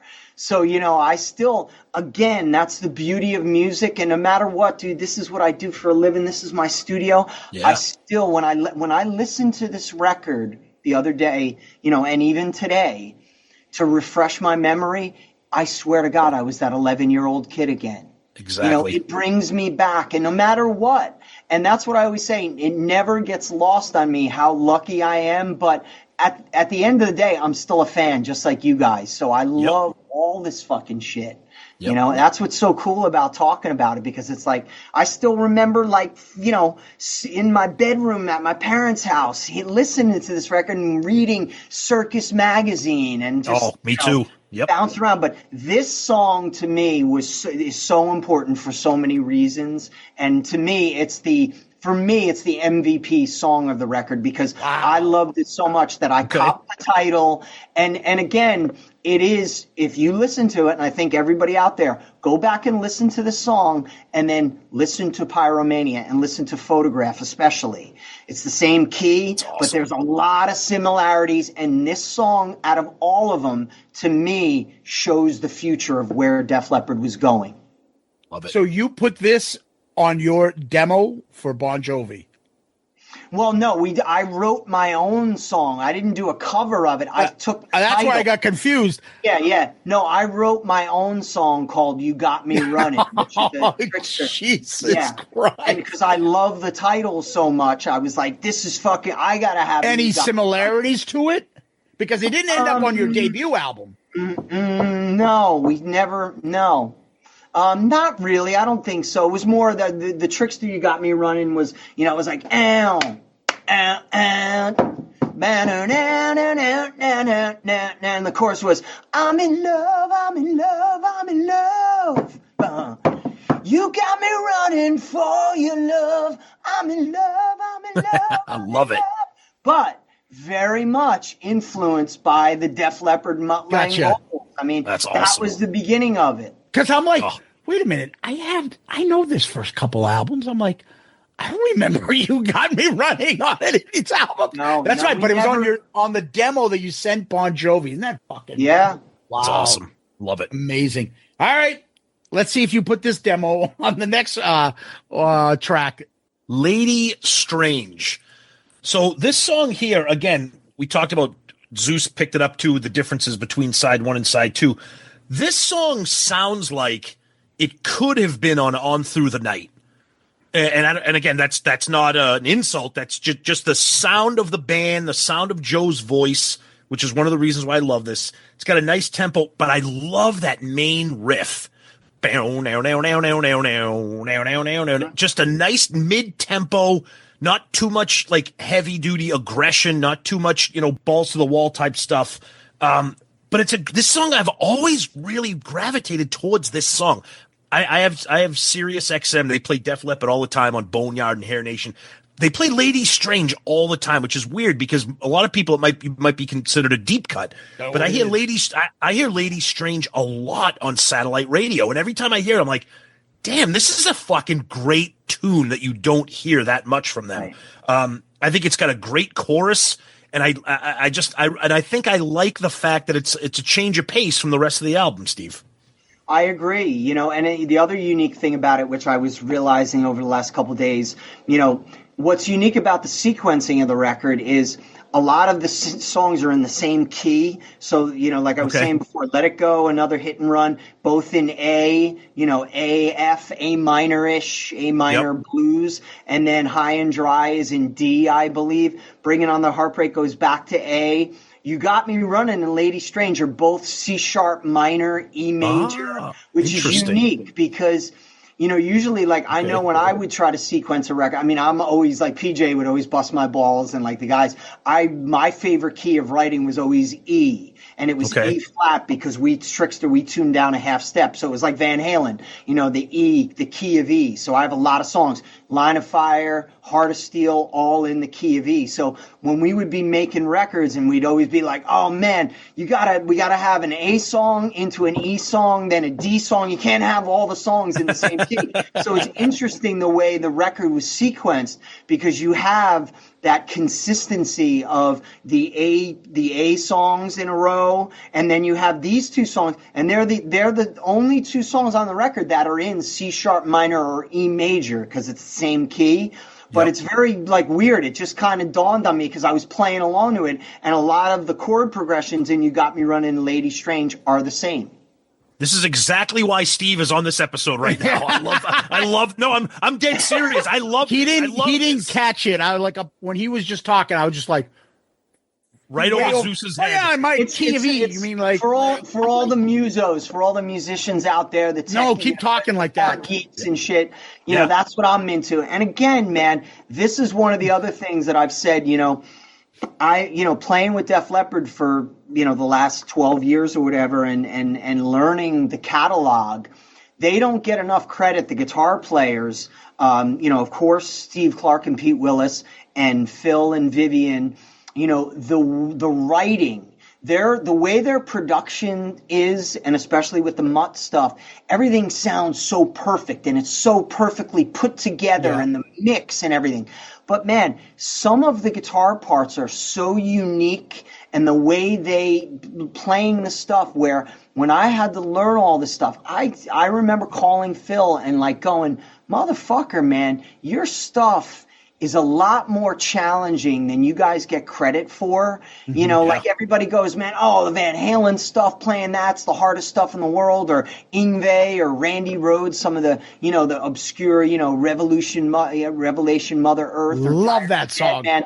But man, the Def Leppard stuff is right up there because it was so unique and different, and that was the beauty of it. And that's, for me as a guitar player and a musician, and it was sort of the same thing when I played with Dennis DeYoung from Styx, learning the Styx catalog. I wasn't the biggest Styx fan growing up, and when I had to learn that catalog and learn all the parts, man, I had a newfound respect for them. Not like I needed to have a newfound respect of Def Leppard because they were always one of my favorite bands, but it isn't until you deep dive as a guitar player or even a singer, and you go and learn this stuff and have to play and sing and perform at the same time. And you just go, and I had a completely different level of respect for them as musicians. Because it's challenging, man. And because it sounds so great when you listen to it, no one realizes it because it's perfect production. But when you have to play it, you go, wow, this is really intricate stuff. And again, that's why Def Leppard is one of the greatest and best hard rock bands ever. Yeah. So Lady Strange, written by Pete Willis, Steve Clark, Rick Allen gets a credit, and Joe Elliott. So you can articulate what I can't, and that is, I always felt like those first two songs on side 2 were sister songs for some reason. And I just couldn't figure it out. And you're telling me things that I'm like, I guess that's why. I can't articulate it. Yeah.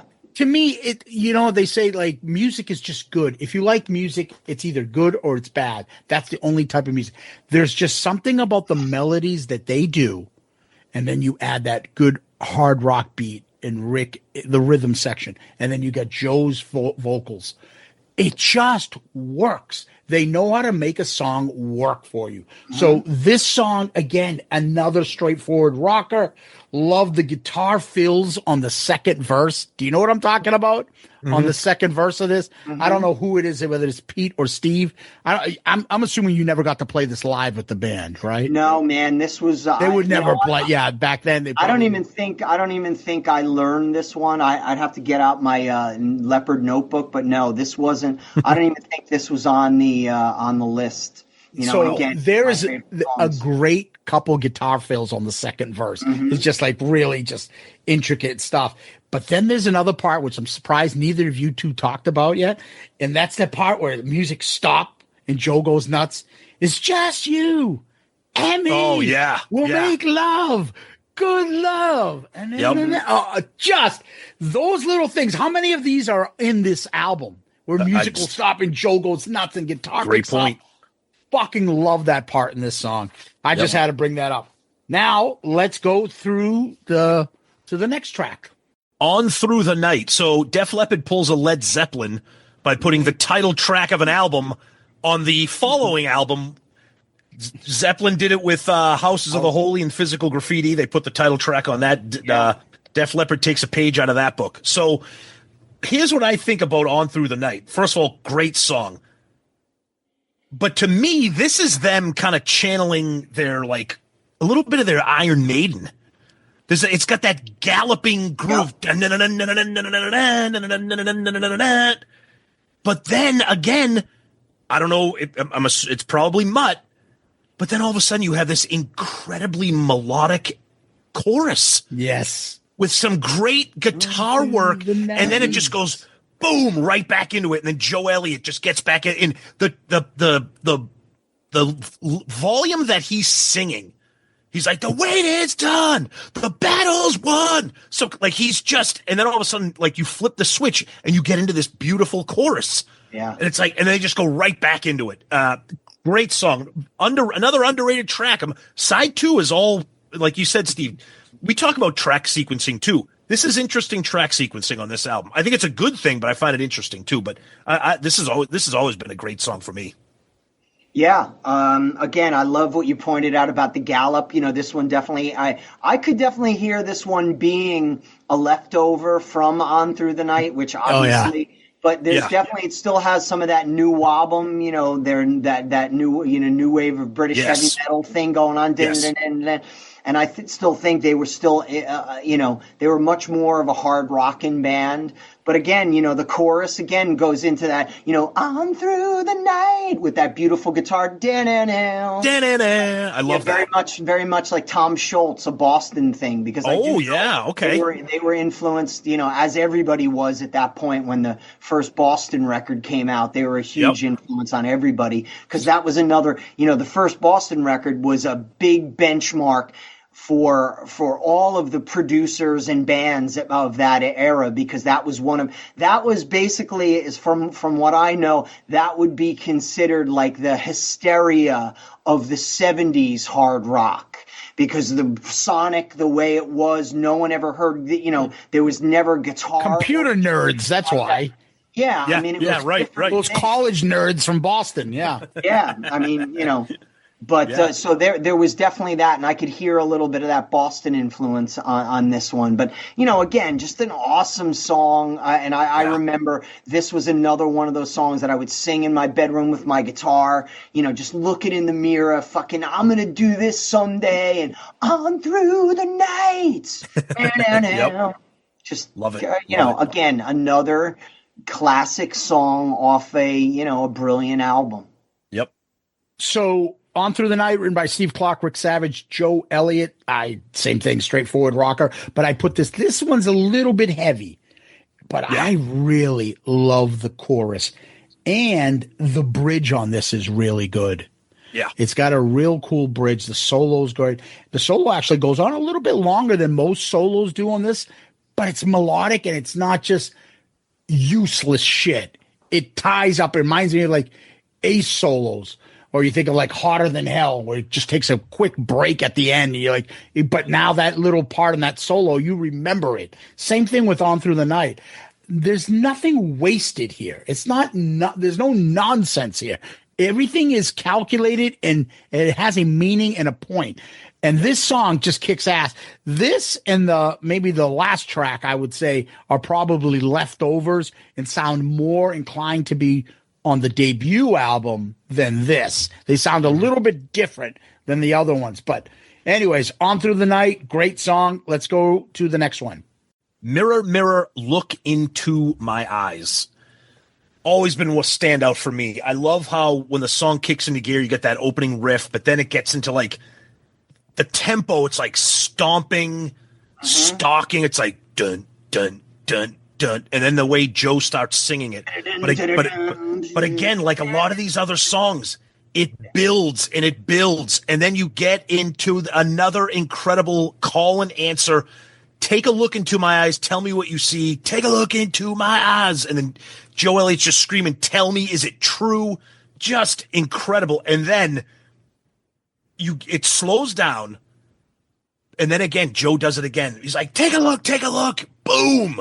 Just an incredible song. I mean, I know we keep saying it, but God damn it, the album deserves everything we're giving it. But I mean, I just this is another one right here. I love it. Like Steve, you used the word at the beginning, and it's so great. I wish I thought of it, but all these songs are so dynamic. They're so dynamic, and this is another one for me. And that was Mutt's one of Mutt's big influences on that, and his goal was to make them have those dynamics. And of course, we all know it's Arena Rock 101. How great does a song like this plays so good? And again, this was one of the songs that I learned. I never got to play it with him.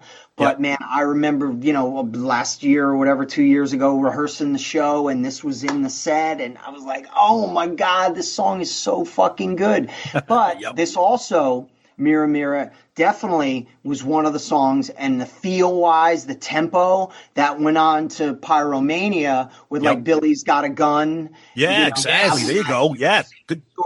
Same sort of vibe. And again, it's just fucking pop metal perfection. Yeah. So Mirror, Mirror, Look Into My Eyes, written by Steve Clark, Joe Elliott. It's that bass line in the beginning. Dun, dun, dun. Did I say? Yeah, it's that boom, boom. And then the guitar comes in and cranks. I think Joe goes nuts at the end of this song, screaming the call back and answer and stuff. You guys said most of the same things. I agree completely. It's just another one of those great songs, hard rock songs, melodic as hell.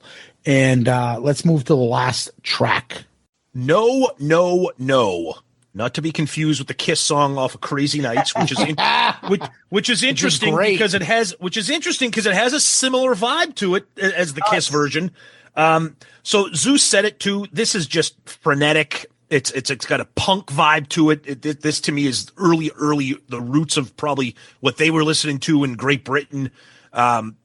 Zeus, you mentioned it, and I'm sure we'll kind of probably agree that this could have been off the debut. This is raw, energetic, ballsy Def Leppard. Nah, not much melody here, not much dynamics to this one, Steve.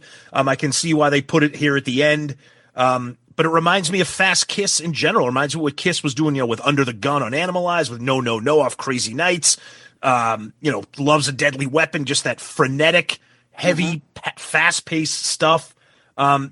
It's still Def Leppard, so it's not a throwaway, but it's definitely not a go-to track for me on this album. So it's, it's on an album that I love. Not every song is going to be great. So. Yeah, I mean, again, what I took away from this, and I sort of forgot about this song because I personally think Me and My Wine should have been on the record as opposed to this song. Yep. But what I took away from it and what you were saying, how it's a guitar song. It almost reminds me of like them trying to do a Van Halen type thing. Okay. Really, crazy Michael Schenker. To me, it sounds like them. Oh, we need something. I can imagine it. Let's try to get something that sounds like Van Halen. Them trying. That's what my takeaway on it. Again, it's a cool song. I don't think it's, it's not in the league of the other ones. No. Definitely not. But it's still, I get it. You know, this was probably the one where, you know, the record company and the management were like, oh, we want to make sure we get the metalheads that are going to listen to this. They're going to dig this song. Yep. And this will get played on the metal. We can send this to the metal radio shows and they'll play this, as opposed to something like You Got Me Running, which was a pop song, if you will. So I get it. But my big takeaway listening to it before I was like, man, this could be like a Van Halen. And what you were talking about with Kiss, that's exactly what they were doing. Because Kiss, totally. All they were trying to do was be Van Halen and be Bon Jovi and be Def Leppard. Kiss was trying to be everything but Kiss. Yep. It's got a good point. So, No, written by Rick Savage, Pete Willis, and Joe Elliott. The difference being No has commas in the Kiss title, and this one does not. Yes. That's right. And another big difference is good pickup. Gene is trying to get the girl, and the girl's like, no. Telling her not, no. This is interesting. This is, she said go, but I said no. So Joe doesn't want to get with this girl. And I'm like, why not? So I read the lyrics a little more. And there's a part in there where he says, waiting at the back door, didn't know where she'd been. So like, it's one of those stories like you hear your friends talk to each other. I don't know where that fucking chick's been. I ain't fucking touching her. No. Is that what Joe is saying? He's like, no, you keep asking me to fool around with you. And I'm like, no. Woo. And then he also mentions one other Gene thing. Only 17. Oh, yeah, that's right. Of all rock stars love to throw out, she was only 17. Crazy fast solo. I call this what Tom doesn't like about Kiss. He calls it Fast Kiss. I don't like Fast Kiss, he said. This is Fast Def Leppard. Fast Def Leppard. Yep. It not melodic Def Leppard. Hence, to me, this is, as Tom would describe things, as not a go-to track for me. Still a good song, not a bad song. I'd rather it have it than not have it.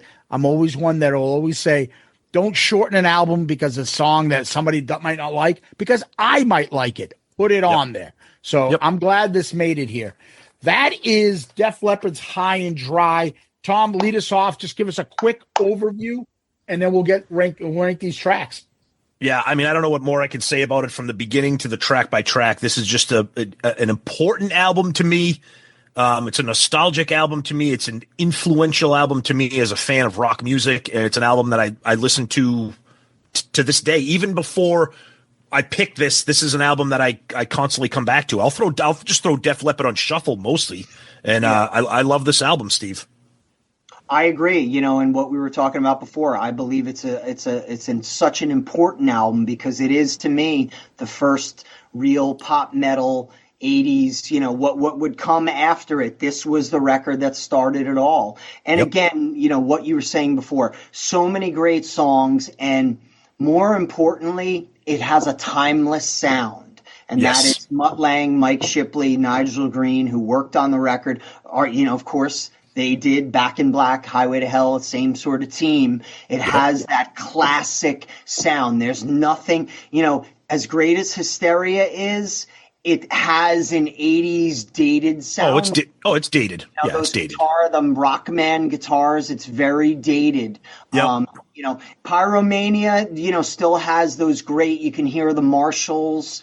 And even though it's the album that they, you know, started programming the drums and whatnot, but this record still, it's a classic hard rock record that goes through, and it aged well. It goes through every genre and every decade, and it still holds up. And, you know, the songwriting and performances and really, you know, again, you got to give Joe Elliott, I mean, as far as a player or whatever, or MVP of this record, the vocals and Mutt Lange and the band. Incredible. The vocal layering and harmonies, because again, what we were talking about, this record, I don't know if there's another record that would be, this is the template for what was to come a year later, 2 years later, and then the whole rest of the 80s. So true. For for me, I would just say when I think of this album, I can't think of this album without thinking all the time the comparison I would always have with Pyromania. Which one is my favorite? I remember it growing up as a kid. I still have that argument. I favored this over Pyromania. Yep. I just felt it was more straightforward hard rock versus the more popish, polished Pyromania. Yep. But I've changed over times. I've gone back and forth. I think this is just an essential album. If not that anybody would care, but if anybody wanted to sit there and be like, tell us about your musical journey. Yeah. This is up there. This is one of probably, it may not be one of my favorites. It may not be a top 10 album, but this is a top 10 influential album in what I like as in music. Me too. This is influential. And that, to me, it makes this album priceless. Well said. We'll start with Tom. We'll go to Steve next, and then we'll go to me. We got 10 tracks to rank here. Tom, want to give us your but before we get there, I'm curious to hear yours, Steve. Pyromania or High and Dry? I mean, I have to go with Pyromania because still to this day, Photograph to me is one of the greatest songs. It Photograph to me, if anybody was to ever ask me what the most important pop metal hair band 80s hard rock song there is, to me it's Photograph, because it was the most copied and it was the song that broke the scene open. It was Quiet Riot, Come On Feel the Noise, and Photograph 1983 that blew it out of the blew it up. And still to this day, it's the one that, you can use. It's timeless. Yep. Pyromania, again, I remember when I first got it, the production kind of threw me because I didn't know why the drums sounded the way they do, and knowing that, the way that record was made, which was the kick drum and the snare were programmed on the drum machine, and Rick Allen played the fills and the cymbals to it. And there was something that was very disjointed about it and just didn't sound natural to me. Though it sounded awesome and huge, High and Dry just still had that band feeling. And it was the last record that Def Leppard ever made really as a band in the studio. And it was the last record, that Rick Allen playing as, a two-armed drummer played. Though Pyromania was, it was a different thing. It was the way they made it. So that one, there's a little bit different. But again, I mean, it's just so hard because to me, they're both just brilliant. And me too. Doing this review right now, I really underestimated what an important record High and Dry is. And I hope everybody revisits this record and kind of do it again and goes, wow, Absolutely. I agree. You're fucking right. Yeah. Knuckleheads. That's right, baby. Absolutely. So, Tom, song number 10 to you. Song number 10, No. Steve. My song number 10? Yep. Yeah, I mean, no, same thing. I mean, that's definitely, Yeah. Okay. So that's the full across the board. I have No. 9. I love it, but it's an instrumental, so it's going to get penalized because of that. I'm putting Switch 625 at number 9. I'm going to go with Lady Strange. Okay. Ooh. This Switch to 625 might be my favorite instrumental of all time, and it's still number 9. But I mean, it's brilliant. That's how great this album is. That's 9. Okay. Number 8 for me is On Through the Night. Steve. Same. Okay. Really? Wow. I'm going Mirror Mirror. Oh. Wow. And I love the song. Yeah, I know. Well, that's the thing. This was such an impossible album. I mean, I think I changed my rankings during the episode here. Exactly. So I could go. This could be it's number so 2 hard. or number 1. It's like number 7. This will upset Steve a little bit. I love the song, but it's a great album. You got me running at number 7. Ooh. Yeah. What do you got, Steve? Sorry, I'm going to go with another Hit and Run. Oh. All right. I'm going to go with On Through the Night. Okay. 6 for me is Lady Strange. Yeah. Steve. Let's go with Mira Mira. Okay. All right. 6 for me is Lady Strange. Okay. 5 for me is Mirror Mirror. Steve. 5 for me, I'm going to go with High and Dry, Saturday Night. What are you about? That's my number 5 too, buddy. Dear Lord, you two. This is when the rankings get really difficult for me. Dude, it's already been difficult. Yeah, no. Number 4 for me is Bringing on the Heartbreak. Steve. Rich 625. Again, it's for, I would say, definitely sentimental reasons, of Clark and, playing it and the fact of, hey, I'm a guitar player. So I love, the shred that's in there. 4 for me is Another Hit and Run. 3 to you, Tom. 3 for me is Another Hit and Run. 3 for me is going to be Bringing on the Heartbreak. Okay. Zeus. Without question. So number 3 for me is You Got Me Running. Okay. Now my 1 and 2, I went back and forth. Same. Back and forth, back and forth, back and forth. Somebody's got to be 1, somebody's got to be 2. Number 2 for me is Let It Go. Steve. Interesting. I'm going to go with my tune, You Got Me Running, is going to be number 2 for me. Okay. So, All right. Zeus. So number 2 for me, I had Bringing on the Heartbreak. Okay. And number 1 for me, it's just because it was the first Def Leppard song I ever heard, and the song still just balls out now, and that's the title track. I'm going High and Dry at number 1. Ooh. Yeah. Steve, what about you? What do you got for number 1? I'm going with Let It Go, man. Yeah, it's hard to argue with that, man. It's a ripper. God, it's so good. I got it too as number 1. It's There you go. just Yeah. there's something about it. And plus I they know. play it live still. Yep. It's It's a the one staple. song we all love. We Yep. all love it, you It's know. there, what I like to say, of course, for you guys, it's there, shout it out loud, I think. Yeah. Oh, that's a good way Well, to it's put it. 1,000 times better than that. I'm not even a big fan of that shout it out loud. I don't even know. We're not. No, I just think it's one of those songs to where it's anytime you go see Def Leppard, they have to play that song. And They that's have Oh, to. absolutely. Absolutely. Totally. All right. Well, that's Def Leppard's High and Dry. What we do next is this. What? So, Steve, we come back to you. And don't you want to tell us all what makes you rock hard? Oh my God, what makes me rock hard? Well, I got to strap on one of my SBS guitars. Oh, look at that. Oh, boy. I love that. I do this and blur the camera because There you go. Yeah. So what am I into now? What am I Yeah, listening? what makes you rock hard these days? TV shows, movies, books, podcasts, albums, bands. What do you got? Yeah, lately I've been I just got into the show, and I don't know when it came out, but my daughter and I, my older daughter Lily and I, started watching Goliath on Amazon Prime with Billy Bob. Awesome show. Fucking addicted to it. It's Awesome show. good.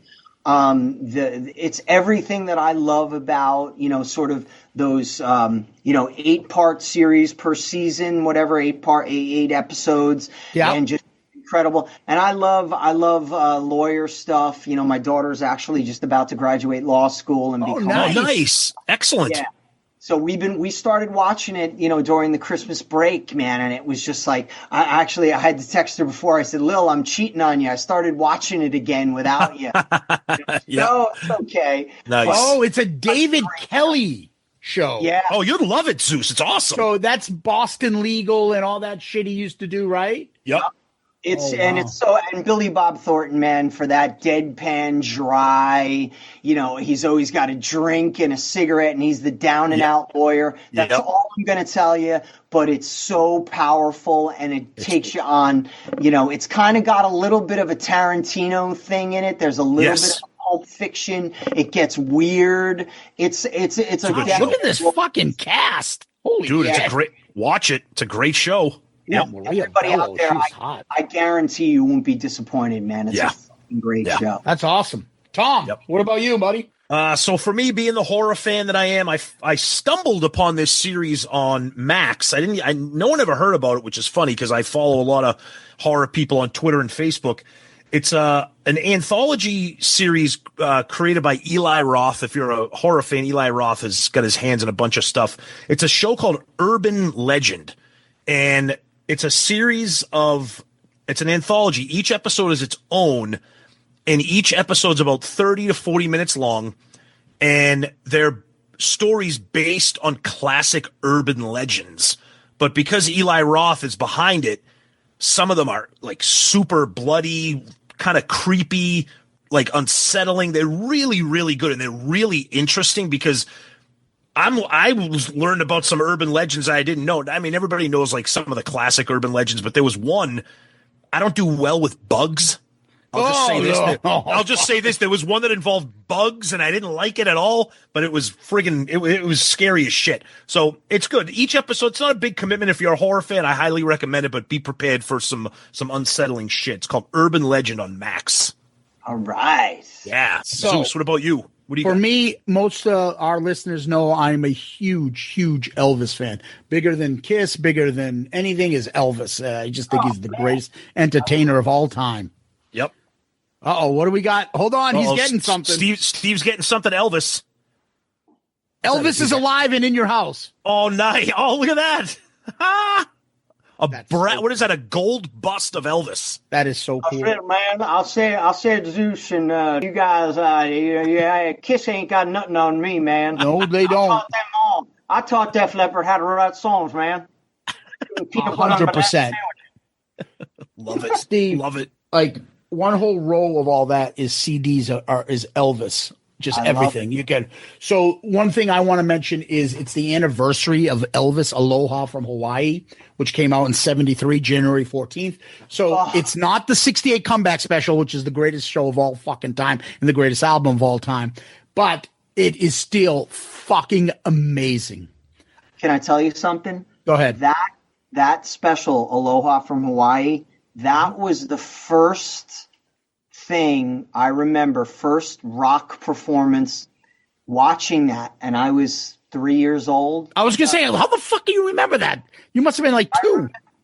I remember, I remember watching it, and they filmed that. Didn't they film that in like August of 73?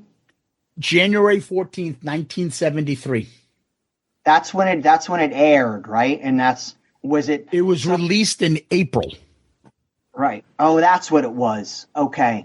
So I remember, and what I remember vividly about it was because my mother loved Elvis, as everybody did at that time. But I remember watching it and watching the reaction of my mother, and she was like freaking out and seeing him. But I remember, and I was a kid, 3 years old at that point, and I remember watching it and just seeing Elvis there and how cool he looked in that white, and he was so tan. And I just remember he was fit then. Still, he was really fit. That was the last great, part of his career that he had after that. That was exactly. But I remember, man, and that was one of those moments that still to this day, I still remember being at my parents' house in Paramus, New Jersey, and they're still at that same house in that same TV room that we had, and watching it. And God, it brings back such memories. One of the first things I remember of seeing something on TV where it stuck with me all these years. So, the thing that's amazing about that is there's a lot of stats going up, memes out. Like, oh, fucking so-and-so played at the Super Bowl. Like, 40 million people saw 40 million. They're like, this Elvis played this concert. A quarter of the world's population saw this. 1.5 billion people saw this show. It was broadcast satellite. It was like the Colonel came up with like the biggest fucking TV production thing of all time. It fucking blew everything out of the water. A quarter of the world's population.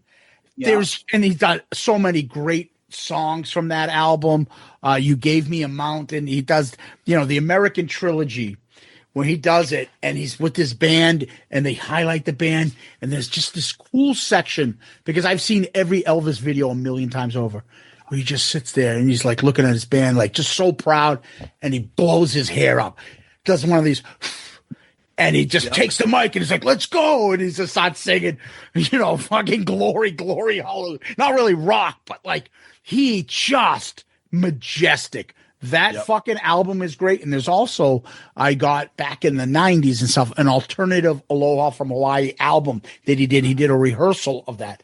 The band was just great because if you as a guitarist know, James Burton was the guitarist for him. And I try to explain that to some people like, oh, who that? I'm like, James Burton, maybe one top 10 guitarists of all time. And no one ever says his name. No one ever says his name. But he was Elvis's band, him and Ronnie Tutt on the drums. Just incredible. That TCB band was fucking yes. Have you ever seen him do the fucking the Beatles song in the middle of Get Back, in the middle of Little Sister? That Vegas performance he does when he's in the studio warming up. Dude. It is the most incredible, like Elvis with that, like he's in the 70s in this man voice. That's why I love 68 Comeback Special. The 50s is Elvis is cool, but in 60s, when he starts doing shit live again, and he's got that bass behind that voice, he's the coolest human being, greatest rock star, greatest entertainer of all time. All right, I'll get off my soapbox. I'm done. That is Steve Brown. We can't thank you enough, buddy. Steve, this has been everything we wanted it to be when we asked you to be on the show. This is just amazing. Tell our listeners where they can find Trixter. What's up? We know you guys are touring. What's going on with you? Yeah, what's any Steve Brown projects and where people can find you? Yeah, I mean, we're PJ and I are about to head back out in the middle of March. We start the 2025 Trixter Spirit of 1989 tour with Pretty Boy Floyd and Christian Shields. We have 25 shows. We start out in Pittsburgh at Jurgles and takes us all the way out to LA. We're going to be doing, the world famous Whiskey and playing San Diego and Anaheim. So it's going to be awesome. We're really looking forward to it. Last year we had Trixter. We did 56 shows. That was the most shows Trixter's done since 1994, I believe, since we were on the Undercovers tour. So it was a busy year and, one of the most satisfying, to be out there. And, the other cool thing is we're celebrating, we're in the 40th year of Trixter, 41 years we're heading into right now in 2025. So it's special on so many fronts. Look, man, we all know how lucky we are to be in this business, musicians, PJ and myself. But to sit here and be able to tell you guys, man, I've been rocking Trixter for 40 years. And to be able to go out and play my songs and play with PJ, my brother, my best friend in the world, and be able to bring this. And we love PJ. Yeah, PJ's awesome. Who did he do? What did PJ do with us? PJ did what album? Journey Escape. He did Escape with us. Yep. Yeah. He was on us. PJ's fantastic. You keep him away from Jericho and fucking Casada.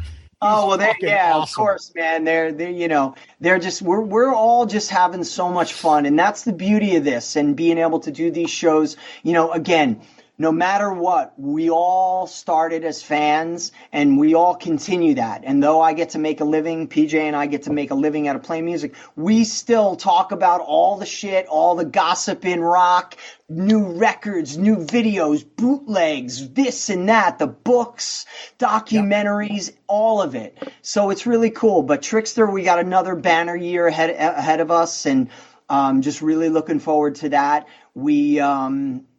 I have my guitar company that we're in our, heading into our second year with the SBS guitars. We have a bunch of new lines that, a bunch of new guitars that have come out. So check out the SBS guitars and, a lot of writing and producing. I'm going down to Nashville on Monday, to do some songwriting with this great new band out of, Nashville called Hippies and Cowboys. That I'm really looking forward to. I've been going to Nashville for the past couple of years, and I got a single out on the new, there's this great country rock crossover artist, Corey Marks. He's a Canadian guy. He's on Better Noise Records, Motley's label. And, it's been a journey, man. All the producing and writing and, again, and hopefully soon we're, get back to work. Ace and I have been, getting to work on Origins 3. We got a lot of great songs that we want to cover. And, that's next up on the plate. And, right now I've been recording some new Trixter songs, not sure where and when it's going to come out. I work kind of slowly, at a little bit of the Mutt Lange pace, It's all good. Yeah, man, it's all my whole attitude at this point in the game. Everything that we release, it's got to be great. And, with Trixter, when the band came back in 2007, we did 2 fantastic records, New Audio Machine and Human Era. And I always believe, and when older bands from the 80s or whatever, when they do new records, I think the fans deserve that they make great records. And I think there's a habit nowadays of a lot of bands that just phone it in.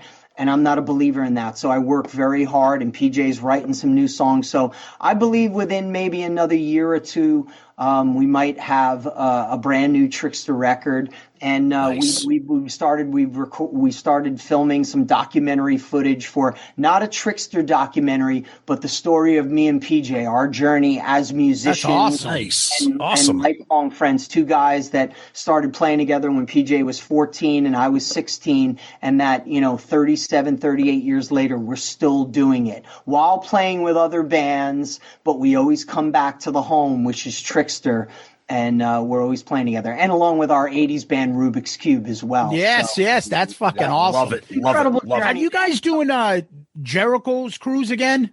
well, PJ's going to be out there with Quarantine. Fozzy and with Quarantine. Fozzy. Because I know Quarantine, I yep. thought Rubik's was on that a couple times, right? We did the first 2 cruises. Gotcha. Okay. Gotcha. Yeah, we did that. But Rich Ward has a great 80s band called Guardians of the Galaxy, which is a great Jesus. 80s band. So he's out doing that. But yeah, we're I got a gig Saturday night. We're going to be up in Vermont with Rubik's Cube. And Nice. just Awesome. again, man, like I always say, I am blessed to be able to do this, and I say this from the bottom of my heart. I still feel like I was saying before, listening to High and Dry, Yeah. I still feel like that 11-year-old kid. I Yep. still get goosebumps. You look around my studio, there's autographed Kiss records, there's autographed Van Halen stuff. That's so fucking cool. My Love it. sanctuary to where I still am that little kid from Paramus, New Jersey that had the Kiss, Def Leppard, Bon Jovi, Van Halen posters all over his wall. The only difference is now I get paid a lot more money for it. That's awesome. But it's awesome, man. So yeah, we're looking forward to that. Trixter Tour starts March 19th. And we're going to have a lot of dates all throughout the year. And hopefully, it's just going to continue on and on and on, just like the song says. Well, Awesome. we'll definitely want you back. We'll break down. Maybe we'll have you on the Kiss section. We'll break down some classic love Kiss albums and stuff. And anytime you have anything you want to promote, feel free to come on. We'll put you on the Dorm Damage side of our podcast, and we talk about all your projects. Yep. Love having you, the great Steve Brown. Thank you Steve. so much. Steve, thank you so much. This has been amazing. Thanks, brother.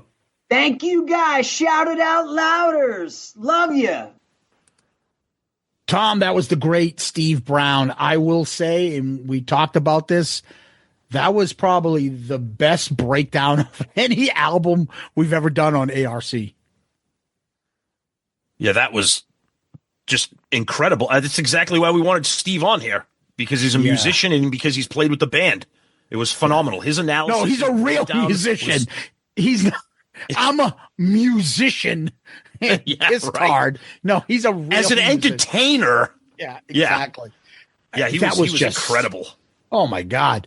Breaking down keys and shit. And yeah, when I talked to Joe, Yeah. Joe, oh yeah, Joe. Yeah, Joe. No, it was great. It was Talked to awesome. Sav.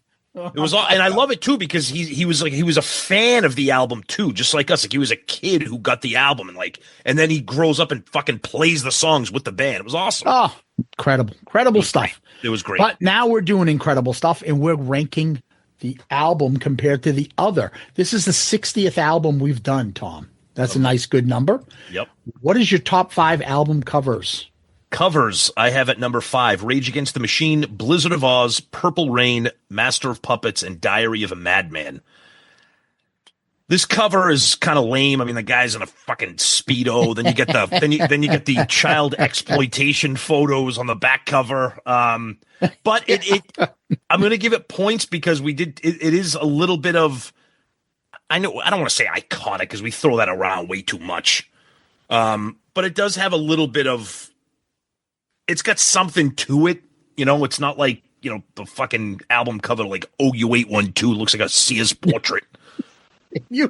I hate that. I fucking hate that.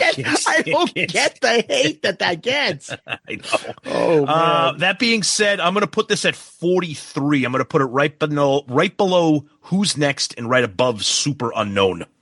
So it's below Piss Stains. Yes. All right. So High and Dry makes it to number 43 for Tom. Okay. So my top 5 right now is Peace of Mind at 5, Diary of a Madman at 4, Appetiti at 3, Blizzard at 2, Hotel California at 1. I am going to put this at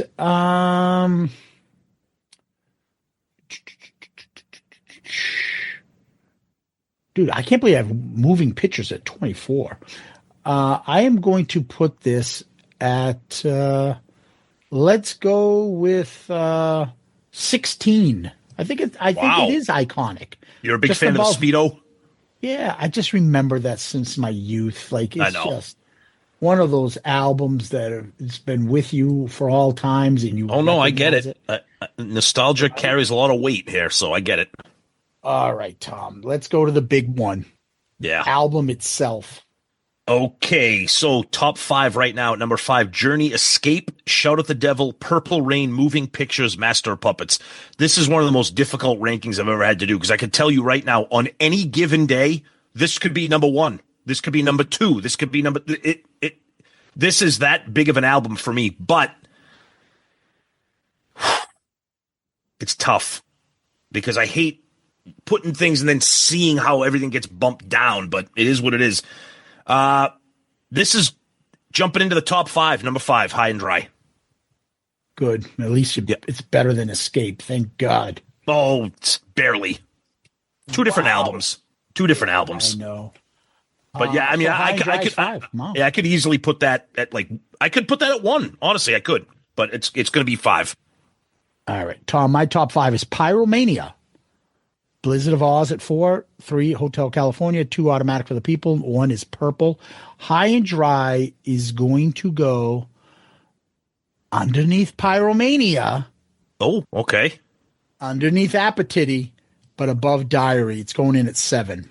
Wow, you have it higher than Diary. Okay. Yeah. Wow. More affinity. Look at this. For it. This is How interesting. The fuck you have Pyromania at 21? So we say this every month, and I don't care if people get sick of it. I fucking hate my rankings. There is no planet where Rocks is better than Pyromania, and I love Rocks. There is no planet where Automatic for the People is better than Appetite for Destruction.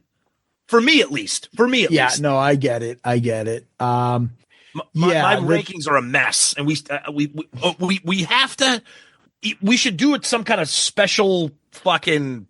Yeah, I looking at my list. I'm like, wait a minute, did I really put Purple at 1?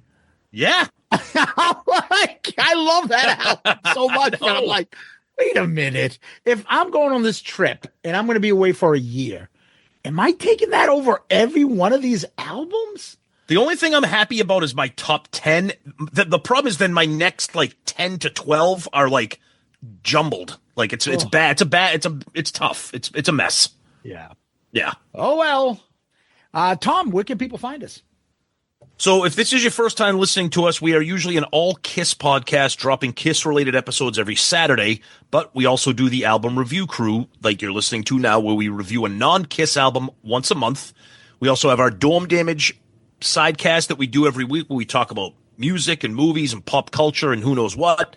And then of course we do our Zeppelin Chronicles, which comes out, once every, 40 years or so, depends. But you can find all the information at shoutitoutloudcast.com. And if you're interested, we put out a Kiss book last summer, Raise Your Glasses, and that's available on our website as well, shoutitoutloudcast.com. And our email, shoutitoutloudcast at gmail.com. We're available on all the socials, of course, Twitter, Facebook, Instagram, YouTube, TikTok, maybe. By the time this drops, TikTok could still be dead. Who knows? But you never know. But yeah, you can find us everywhere, so please check us out. What we do next is we go to famous last words. Do you have any? I do. Saturday. I feel right.